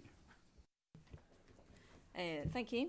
First of all, I would just like to note that it's 7:35 and I do actually need to leave at 8. But if you have, I don't know how long you were planning on doing the meeting for, but if you want to prioritise questions for me, but we've got 2 excellent staff members here that will be able to answer most of the questions anyway. This is about how we're going to make sure that we have vehicles that are reliable and do the job that they need to do across the whole of BCP from within the council. So the council currently has £9.8 million allocated to frontline vehicle replacement. £5.8 million of this has already been spent, which leaves £4 million. Therefore, this report is about approving the continued spend of this leftover £4 million for priority vehicles over the next year. This is during the transition period to a BCP sustainable fleet, a longer-term BCP sustainable fleet programme. And so this paper also looks at the fact that we want to develop that strategy. We do have Mark Parsons here and Kate Langdown. And so actually this is an excellent opportunity to discuss green fleet going forwards as well, even though it's not in detail part of this programme. Thank you very much. Thank you very much, Councillor Rice. Questions? Councillor Mike Green. Thank you very much, Chair. Thank you for checking my name. Councillor Rice, when that 9.8 million was approved, originally we were talking about it for particular reasons, and it was expected, as you know, the Christchurch arrangement with DWP was expected to be ending in at the end of March of this year, there were questions about what were the suitable vehicles to renew those with, or to be able to serve that, and to make sure that we weren't being palmed off with rubbish from DWP. There were other vehicles that are that we knew were at end of life, particularly some of the larger vehicles that used around Bournemouth. What are you expecting that £4 million to be used on? Which are those priority vehicles, please? The sort of vehicle that we're looking at. Councillor Wright. Okay. I'm sorry, the question was directed to Councillor Rice. Oh, okay. I'm giving permission to Kate to answer it because she has the technical knowledge. If you want the best answer in the room, then Kate Langdon is the person to answer. So you're not answering? I am asking Kate to answer it. I would just say, as a principle that we did start with the overview and scrutiny at the very beginning, was that the questions were asked of the Cabinet members. So if there are points that you do not know, absolutely fine, pass it over, but I would expect to try and answer the question first. I think I'm capable of deciding whether I should answer it or not. I'm sorry, before doing so, Mr. Chairman, just a point of order on this, and I can absolutely understand that if there is a detail, then the Cabinet member will necessarily ask an officer to come in. I would have expected, I wouldn't, when I was responsible for it in Bournemouth, I wouldn't have known every last registration plate, but I would certainly have known which were the types of vehicle and the broad picture of it if I was asking for £4 million of approval. And my point of order is that the person presenting the paper and whose name it is the portfolio holder. So, like you, I would expect a portfolio holder to make an attempt at answering, and just to go on for with the will of the chairman, or with the acceptance of the chairman's, to be able to bring somebody else in for extreme detail if that's what's needed. Councillor Rice. Thank you for your thoughts, but I'm different from you. Thank you very much, Kate. Okay. The £4 million is it's covering a wide variety of vehicles across the whole of BCP operations. So it excludes the Christchurch fleet. Separate funds have been identified for the replacement of those. It does relate to some of the legacy Bournemouth waste collection vehicles. It also includes highways operational vehicles, the pothole repair gangs, etc. It includes our large sweeper fleet for Bournemouth, and it also, the bulk of it then, there are some large tractors as well for grounds maintenance operations. The bulk of it then moves into vans to support courier service, inspectors, etc., etc. There's about 140 vehicles in total that we're looking at via the £4 million. Thank you. Councillor Green. In that case, Mr. Chairman, I'm sure I've got one that Councillor Rice would be very happy to answer. 2 or 3 places in the report it talks about looking for more sustainable vehicles. Indeed, that's one of the recommendations, and something that I know that we would wholeheartedly support in general terms. It also points out that the emphasis should be on ULEVs when they are with ultra-low emission vehicles when they are available. But it says that then when it isn't available or economically viable, then another would be used.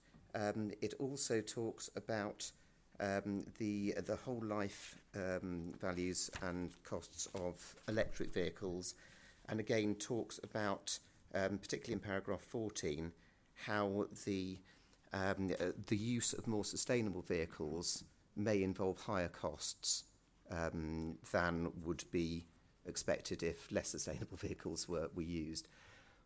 What extra cost, in your mind, is acceptable for the council taxpayer in order to save what sort of additional levels of carbon or other emissions?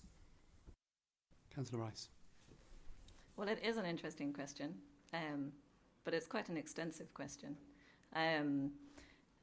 Firstly, reducing the amount of waste that we produce in the conurbation and reducing the use of the vehicles so that they last longer would be an excellent step.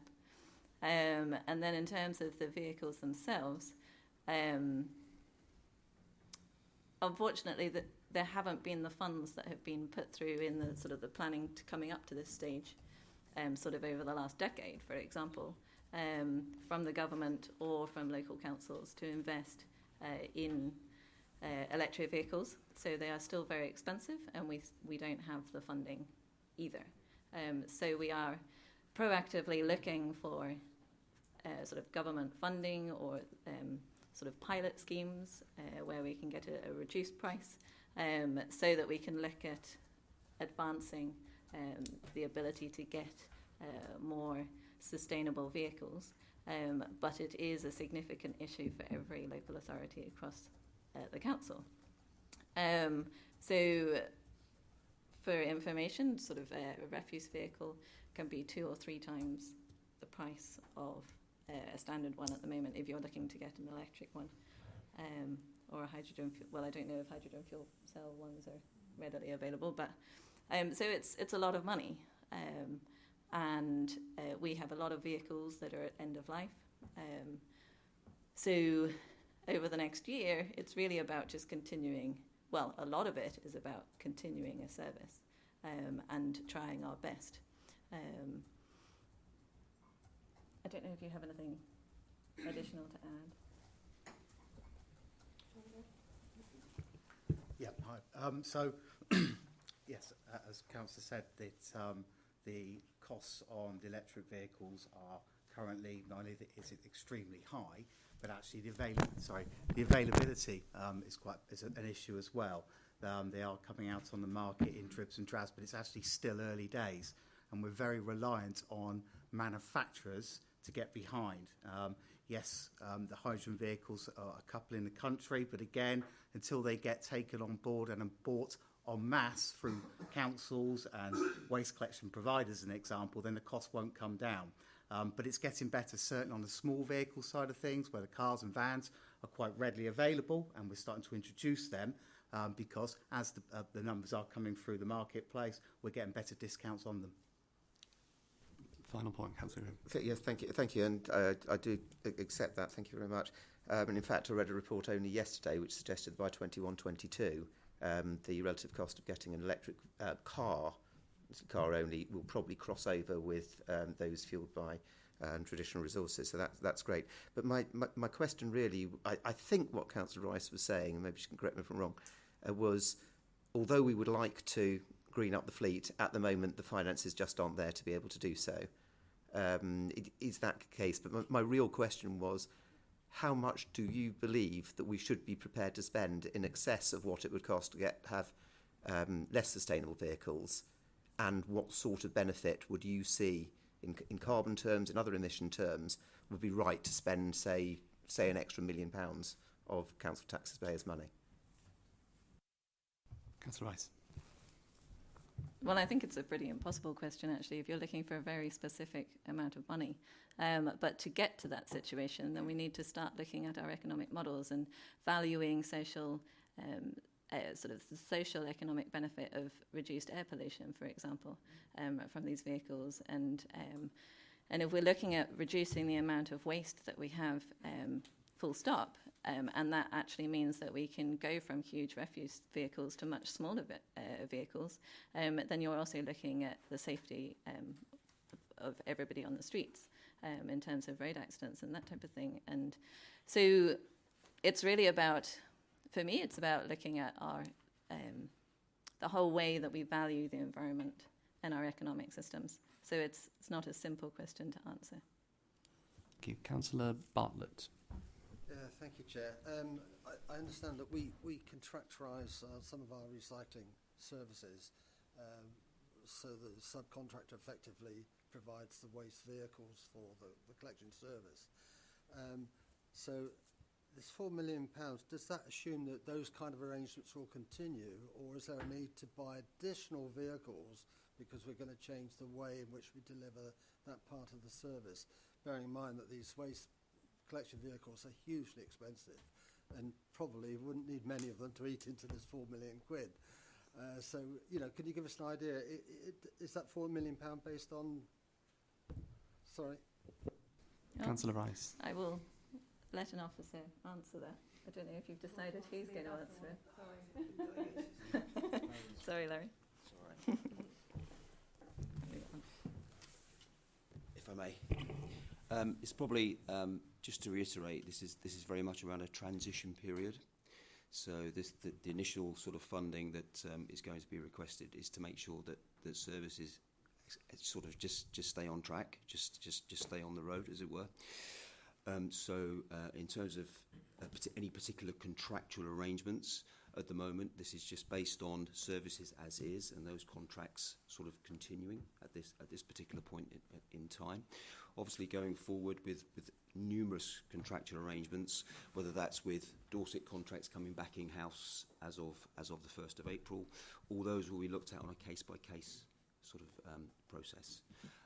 But at the moment, this is very much around a transition in terms of keeping a fleet on the road to deliver the services we have to deliver, and then moving towards a far more sustainable fleet over a period of time to meet our 2030 zero carbon ambitions. Thank you. Councillor Haynes. Thank you, Chair. Just coming back to the funding side of this, which is really essentially what this item is about. I think there was mention about the fact that this 4 million is going to have to cover quite a large fleet of various different vehicles, from the waste vehicles to smaller vans and things. You talked about sustainability, but how are you? What's the plan for the future? Because reading in the paper, it's quite interesting to note that the legacy councils had different approaches to how they were planning to fund replacement vehicles in the future. So whether, Councillor Rice, you could explain what the plans are for the future in terms of planning for the replacement, because 4 million, as Councillor Bartlett has quite rightly pointed out, is probably not going to buy you very many waste vehicles, and there are lots of other vehicles that are probably coming up to end of life, and there's only so much you can do to repair and keep them going. What's the plan going forward, because you're going to need more money than 4 million? Yeah, well, it started off as 9.8 million. And so this is the residual left over from that 9.8 million. But that's going to be spent within the next year or so. And it will be on priority vehicles that have been identified. So that's not actually the ongoing next 10 years of vehicles, if I'm correct. That's not the funding for the 10 years. The proposal is as part of the move to a sustainable fleet strategy, and the strategy document that we'll be bringing back and presenting in the future will be to identify a range of options that works towards greening our fleet, but it'll also be bringing forward the financial implications for doing that and the options for funding that going forward. So that's a future piece of work that we'll be looking to do. But as an interim period, the 140 vehicles that have been identified as priority vehicles, in that either we're risking service failure or we are spending significantly more in terms of maintenance, that's what this £4 million is for, to give us a breathing space really to come back with a much more detailed report, an options paper for you for consideration in terms of how we move to a sustainable fleet. Councillor Anderson. Thank you, Chairman. My questions have already been answered. Councillor Brooke. Fine, thank you, Chair. I'm just at a little bit of a loss here. Recommendation C is about giving the authority to the Service Director to spend the 4 million on critical high priority vehicles. On page 72 in paragraph 8, it says the priority vehicle replacement purchases identified in paragraph 2.2. We don't have a paragraph 2.2, and nowhere are the high priority vehicles actually specified. It talks in general terms throughout of the fleet and fleet replacement. So could it be explained, please, by the portfolio holder exactly which are the priority vehicles that this 4 million relates to? Okay, well, thank you for highlighting it. It looks as if Kate can answer your question.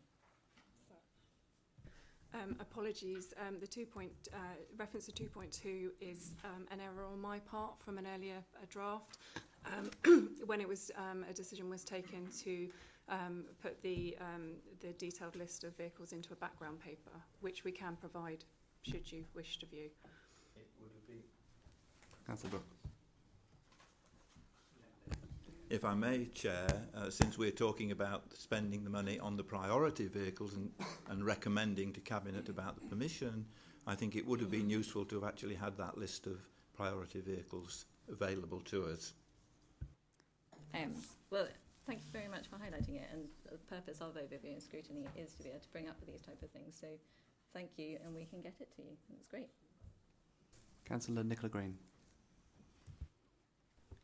Thank you, Chairman. I think the issue here is, while this has not been a very helpful paper to come to overview and scrutiny because of the missing bits of information, I'm extremely concerned this is a paper in the public domain. There is a presumption that Cabinet are making a decision based on information that they will have had the opportunity to read, to understand, to own and to digest, and it's sounding like it might be tabled at Cabinet or it might not be. It's a worrying set of circumstances, Chairman. Councillor, Tanya. Oh, thank you for that clarity. Just to clarify in relation to the background paper, my understanding is it's a schedule, and Larry can correct me if I'm wrong, but I remember seeing it in a very early draft, a schedule of hundreds and hundreds of individual vehicles, and was actually quite incomprehensible to officers that were reviewing the report. And so it was as an officer's suggestion that actually that is a background paper, because the author of the report, in terms of the officers writing that report, had sight of it. But certainly it's not a private document and it hasn't been considered below the line at all.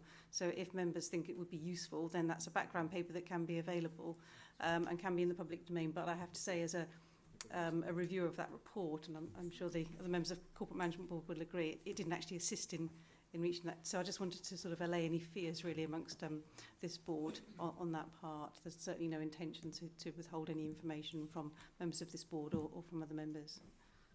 Councillor Green, you wish to come back? Thank you, Chairman. I'd like to ask the Cabinet member if she's seen it and if she's aware of its contents. Councillor Rice. I'm just waiting for the microphone to go on. Well, I've had detailed discussions with staff members, and so they are very competent, and so I look forward to everybody being able to input and see the spreadsheet, and get back to us if they have any thoughts on it, as the overview and scrutiny is meant to do. Councillor Green. That's a no then. And Chairman, again, I reiterate my concern. This is not a decision-making body. It is Cabinet who make that decision, quite rightly. But I'm very concerned if Cabinet don't have the right information nor the understanding of the background issues here, that they're making. We've had some fantastic responses this evening and earlier today from Cabinet members who are all over their brief, and they've been patient, and they've had officer support when they've needed it, and we've gone away and we've been really, really supportive of some very sensibly and taken decisions, some of which have been very difficult. But I'm afraid that's not the case with this paper, and my concern is that Cabinet have not got all the information they should have in order to be taking a decision like this. I welcome your suggestion for more information, but I don't welcome your criticism of me personally in a public meeting like this. Thank you. What was the other thing I was going to say? Oh, yes. I'm very concerned if you think that overview and scrutiny does not influence decisions. The whole point of overview and scrutiny is to be able to influence the decisions that go through Cabinet. So that's concerning to hear that from you. Chairman, I have not said that overview and scrutiny don't influence decision. I say that I say that the decision is not taken here. It is quite right through the Constitution that Cabinet is the executive and has the appropriate authority. And it might be helpful to a number of members to re-look at the parts of the procedure rules around the Constitution of what the role of overview and scrutiny is in terms of providing a critical friend. And I'm sorry that this has been critical, but I'm also sorry that we haven't had the quality of information that we would expect. It also sets out the responsibilities of the executive in terms of attending these meetings, and I think a refresher might be quite helpful. Thank you, Councillor Green. Councillor Rigby. Thank you, Chair. It's more of a passing comment, really, than any question particularly on this. Going back to the paper and what it's got here, when we're talking about the whole life cycle of the vehicles in paragraphs 4 and 6 and 5, really, it would have been nice to have seen something relating to, when we're talking about the life cycle cost, to have the actual carbon cost in there as well, and the possibility of extending the life, even if it may not be financially due to breakdown, but if there is something in the pipeline of being able to source vehicles maybe in the near future which would have a better carbon benefit, would that be something which is taken into account? I suppose is a question, actually. And the only other bit that I would have liked to have seen a little bit, I appreciate the amount of work that it's going to take to actually put together the full sustainable transport strategy and the sustainable fleet management, but we have got a target of 2030, so it would have been nice to have seen some dates come in of when you anticipate having a policy in place which we'd be able to have a look at this board. Rice. Yeah, thank you for your constructive thoughts.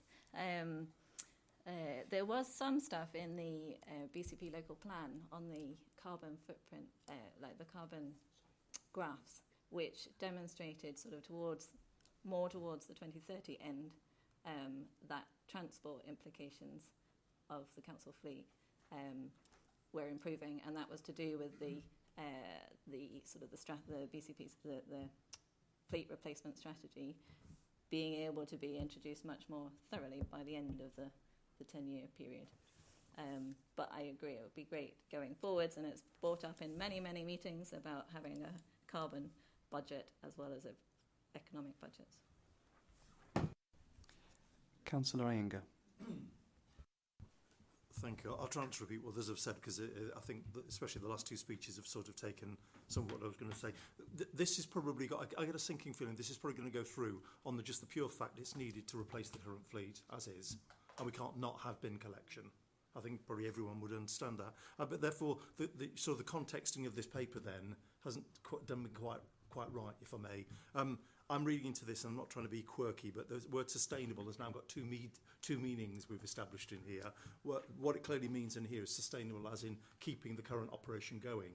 That's what we're being asked to sort of, rubber stamp here, which is the 4 million just to keep today's operation going. Well, okay, in that context, absolutely. But I think what it was originally meant to be was actually transition to an economically sustainable fleet strategy. And I leave with some disappointment that even if we vote on this and say, yes, absolutely fine, something that story has just not come in here at all. And I do fear more generally, maybe I'll put this through the chair, that, we can't have this and other papers coming like this, where what is a lot of money, which is £4 million is £4 million of taxpayers' money, this committed with the context, with the view we have right now, which is we need to spend it, and we don't have the storyline or the beginnings of a storyline about the transit to the more environmentally friendly fleet. And in retrospect, would we have spent all of this 4 million now?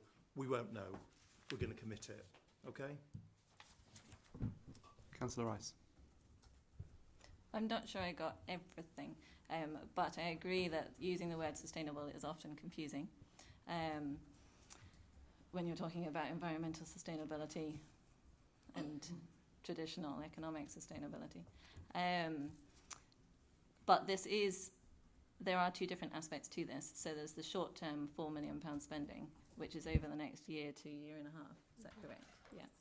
And then there's also, within this, is the plan that they need to work on getting a sustainable fleet strategy that will lead up to being carbon neutral by 2030. So that is about environmental sustainability. The 4 million is about keeping the bin services going, yes, and doing the best that we can within the day-to-day activities, keeping the day-to-day activities going. But we would welcome some additional wording to make that clearer for the public, if you had any recommendations. But. Sorry, Mike. What you've just said is what I think is understood in the room. They're two separate things. My plea, but slight pity, is those two stories were not brought together in this one thing so that we're almost looking at both to see whether the 4 million is, in a sense, a wise investment, looking not just at the immediate situation, but actually looking further ahead as well, because it parlays itself into the environmental transition strategy as well. We should have been able to look at both things, and not just for something like fleet replacement here, but for other decisions we'll be making in the council as well, that will be influenced by the 2030 target as well. I think so. It's a bit like it's about whether we could have been more ambitious with the £4 million in terms of targeting our environmental credentials. I think it's like we're going to get that additional information, but I think from a practical point of view, there is just such a limit within the next year about the type of vehicles that are available at the moment. Within the next 2 to 3, 4 years, that's going to dramatically change. But it was sort of, I think that's a realistic sort of assumption. Yeah, sorry, could I add? So all the vehicles that we'll be replacing now, what we are doing, will be coming in and will be improving our current baseline figure because they will be new vehicles. So we will be looking for a minimum of Euro 6 as a requirement, so that's a cleaner air vehicle. Because these are in the vans class, so we talk about sustainability, the crossover with the cost effectiveness here, or the availability to purchase, that the smaller type of vehicles will be of that high standard.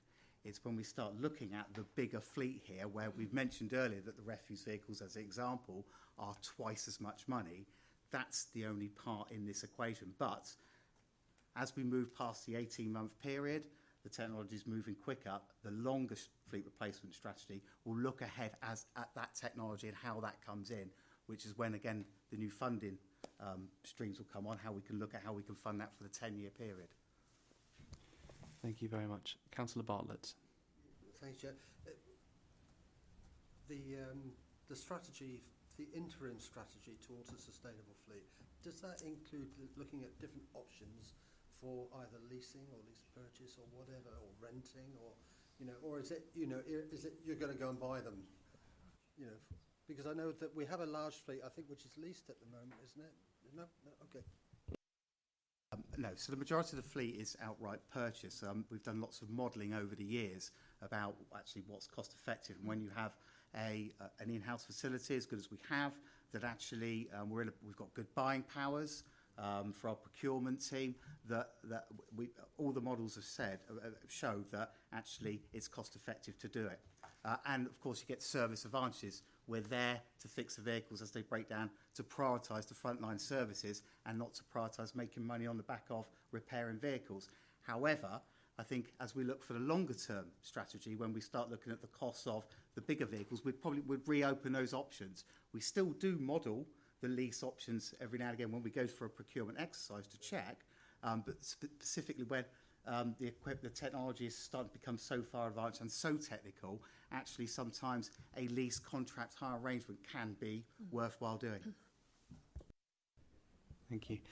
Colleagues, I share some of the concerns raised from members of the board throughout this discussion, that we are here to scrutinise a cabinet paper whose main aim is to use £4 million of council taxpayers' money to acquire critical high priority vehicles, and yet, which is a lot of money, and yet there is no detail within the report for cabinet to be able to consider what those are. And actually there is reference to reports that aren't even in the report itself. I wonder whether we may wish to make a recommendation to cabinet that does need addressing, because £4 million is a lot of money, and it makes a job. If it makes a job of scrutiny difficult because we can't analyse where that money's going, how on earth are Cabinet supposed to be able to, in good conscience, approve that amount of money? I don't know whether we have a potential. My Vice Chair has been scribbling away at potential wording. We could put a recommendation that we are concerned to note that information available on the vehicle replacements schedule was not included in the report. For future note, such critical details need to form part of such reports to better inform both Cabinet and the ONS Board. Is Councillor Green open to suggestions? I'm sorry, Chairman, I don't think we can in all conscience say to Cabinet that we are confident that they have the information that they need to make this decision if nobody has seen that. The fact that it might need putting into a more readable form, I think we all understand that there are some very technical bits of information which officers will understand, and they do need, I wouldn't use the word sanitise, but putting into plain English. But nobody's seen even that. And I would be, this for me isn't just an issue going forward. So a recommendation that at this stage Overview and Scrutiny Board cannot support the Cabinet paper in its current form. Or that Cabinet need to have that information, and Overview and Scrutiny would like to know retrospectively that has been provided to them, that it's been understood. Councillor Bartlett. I can't agree, Chair. I mean, this executive summary talks about a budget already having been approved. 9.8 million approved budget was already approved, of which 5.8 has already been committed, spent. So we're only looking for authority to proceed with something that was previously approved. So, you know, I can't see that, you know, we have to give the officers some kind of credit here. They're not going to go out and just waste the money. They're going to spend money that's already been previously approved. You know, let them get on and buy the vehicles that they need to run the council. You know, I think that there is sufficient information there. £4 million. That's what it's going to cost. Councillor I don't Iyengar. think we need any more information. No, I respectfully need to disagree with the previous speaker, and actually I would agree with Councillor Nicola Green's sentiments on this. As a principle, generally, just because historically an amount of money has been agreed, and especially when it's as big as 9.8 million, I think it's perfectly right for us to phase that money and for tranches of it, or slugs of it, to come for fresh scrutiny and fresh decision. Thank you. I have Councillor Fear, then Councillor Green, then Councillor Farquhar. Thank you, Chair. I completely agree with Councillor Nicola Green's sentiment. I came here with thinking I had half the report missing, and in fact it didn't fall off my paper. It actually just wasn't put in the first place.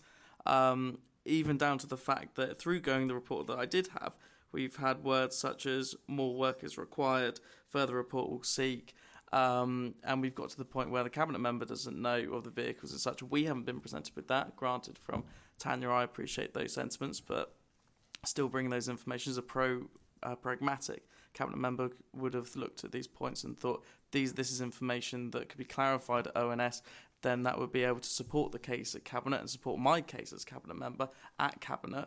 I don't feel like this committee this evening on this particular item, where all the other items have been fine, we have actually scrutinised anything of any substance, and I don't want to put my name to that on this particular issue. Thank you, Chair. Councillor Green. Thank you, Chairman. And really, I think I'm saying the same thing as everyone else does, but maybe in my own way, just a little bit more bluntly, as is my way. I think when we come to scrutinising Cabinet papers, we're doing two things, really. First of all, we're saying, have we got all the information in front of us to be able to support the Cabinet member in making his or her recommendation going forward to Cabinet, and therefore whether Cabinet should go to it or not. And the second point that we are discussing is, do we have confidence that the Cabinet member understands the paper and owns the paper in the way that they can then go forward to Cabinet with our confidence in them. And I really feel that in each case today, up until this one, I have felt that one exactly as the other Councillor I would Green, just like to exactly as the you. other Councillor I Green don't feel says, that this is an appropriate setting to be trying to just criticise me. I think, with respect, Chairman, the point that I'm making is that this is the board at which we can agree or disagree, that we have confidence that Cabinet, in the form of the person who is writing this report and whose name it is being presented, has the understanding and has the knowledge to be able to take that forward on behalf of our borough. That is the point that I'm making. Today, I felt, as Councillor Nicola Green said, the responses from the Cabinet members up to now have been extremely encouraging. I'm sorry, given but the me time that is confidence. 8:13. And, Councillor, so I do need to go, and I don't really need to Councillor listen. is finishing. And in this case, I'm afraid I don't have that confidence, and it seems to me from what other people have said that they don't have that confidence either. Thank you, Chairman. Councillor Rice. I would just like to say that we are meant to be working collaboratively together. So everybody's had this paper. I work with my colleagues, so I have a trust in the ability, as has been pointed out by Steve Bartlett, that they've spent the rest of the money. So why wouldn't they be able to spend the rest of the money adequately with leadership? So really, for me, it wasn't that important to have that summary to you. However, people in the room have some people in the room have felt differently about that. But you've had this paper, and you said that you felt as if you were attending without half the knowledge.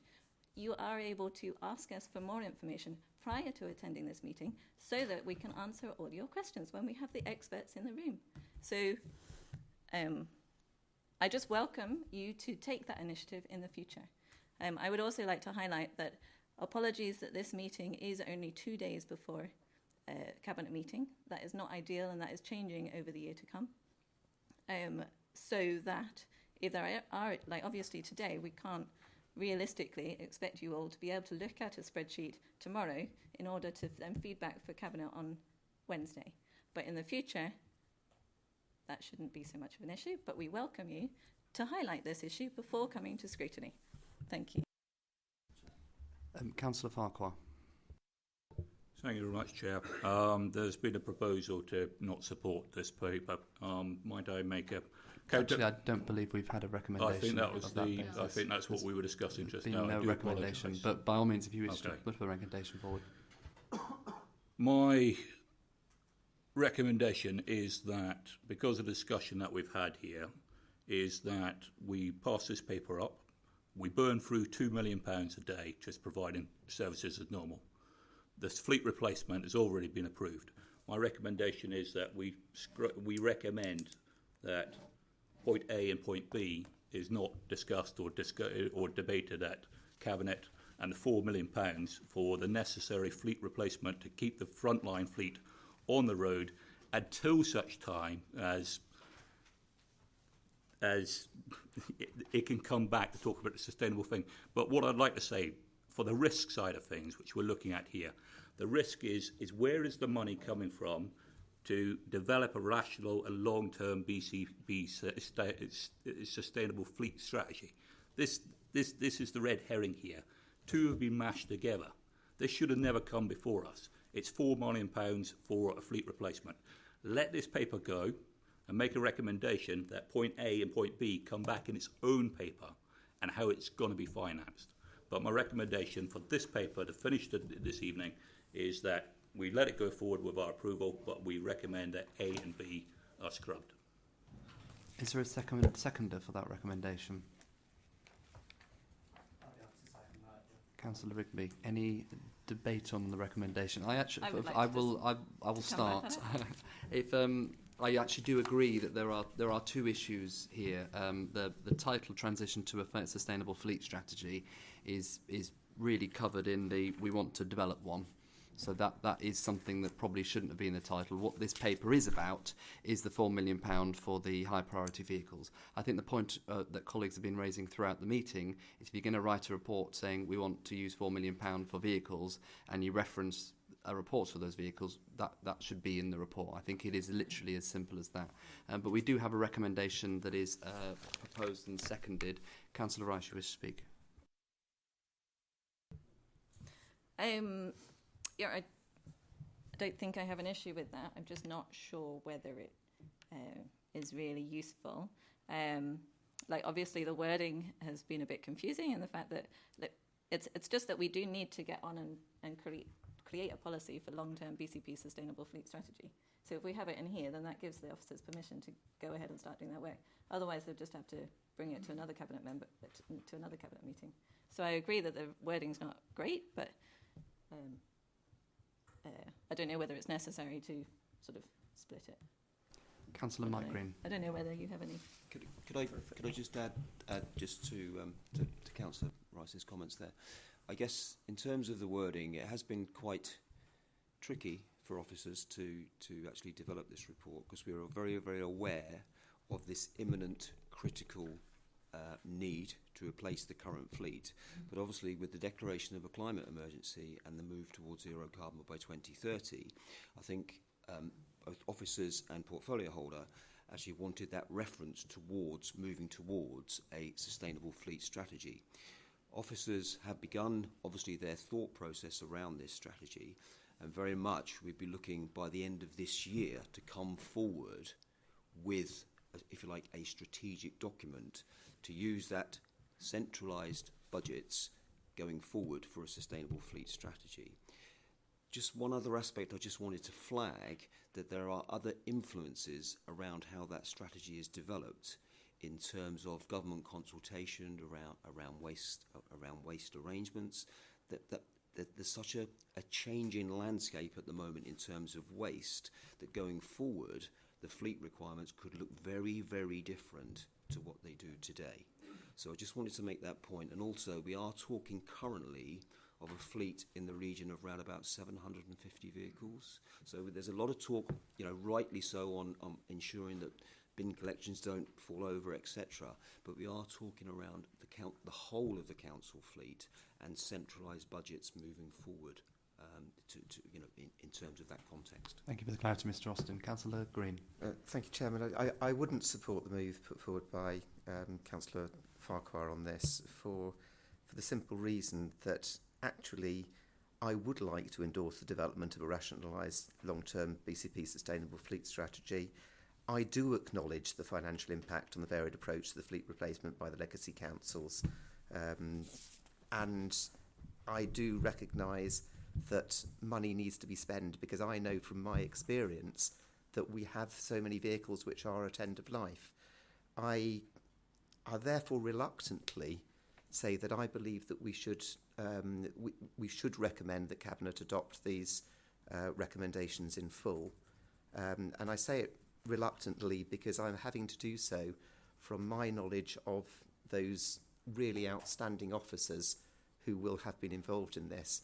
But it really shouldn't be, for me as a previous portfolio holder, to have to say that I'm relying on what was the case up until May of this year and relying on the expertise of those officers.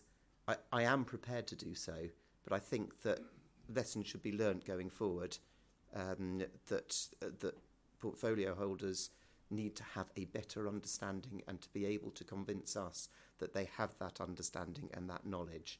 And that, I don't know how you will be able to express that, probably not with a recommendation to Cabinet, Chairman, but I feel that you should make that point. This is about the fifth time that this has been mentioned, so I'm not sure this is useful use Mr. of time. Chairman, I don't think it's reasonable to be interrupted on this, so I would not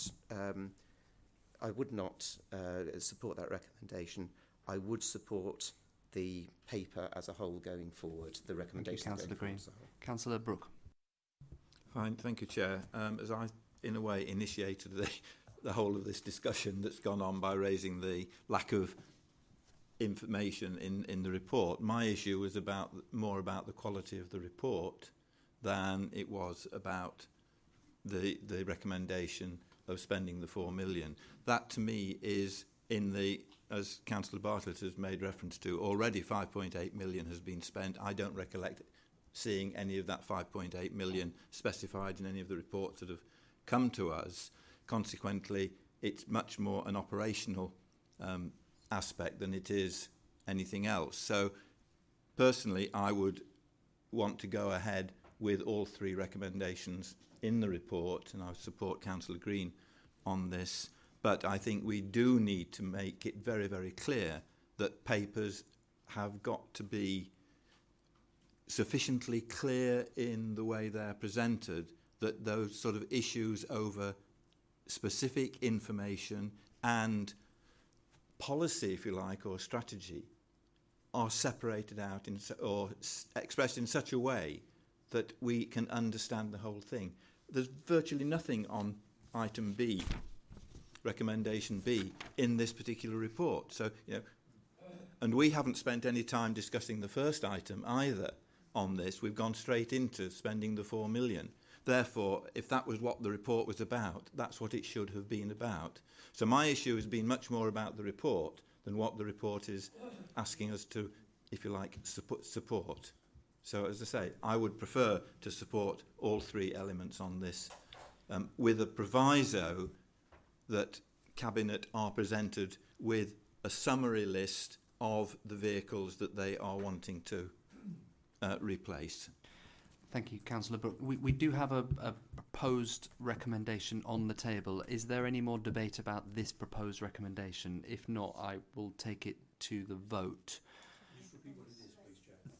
And unless Councillor Farquhar, if you wish to still proceed with the recommendation. No, I just want operations to spend the 4 million. That's why. That's so you're proceeding with the recommendation. In which case, we have a recommendation in front of us, which is to recommend that Cabinet removes recommendations A and B from the final report. All of those that are in favour with that recommendation, if they could raise their hands. All those against the recommendation?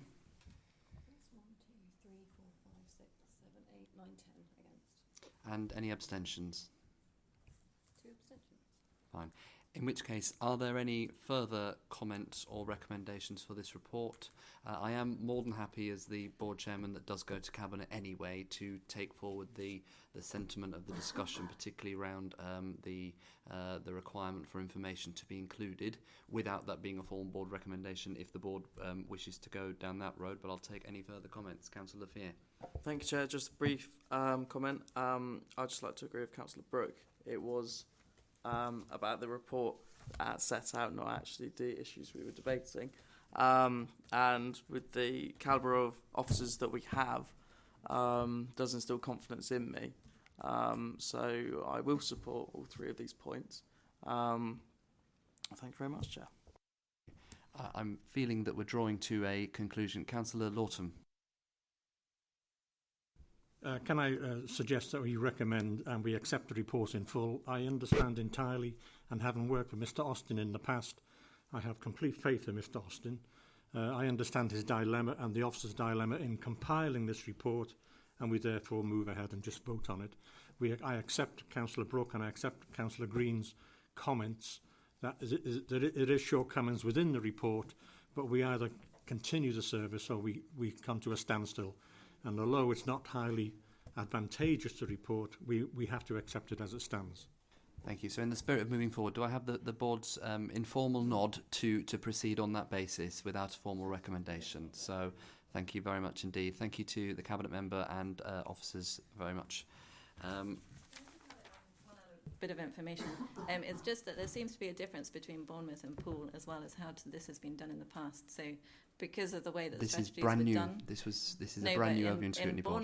In Bournemouth, councillors used to get more information about the vehicles that were being purchased, whereas in Poole, because it was done more on a strategy, it was signed off by the directors, and the councillors wouldn't see that information. So that's just useful information to know.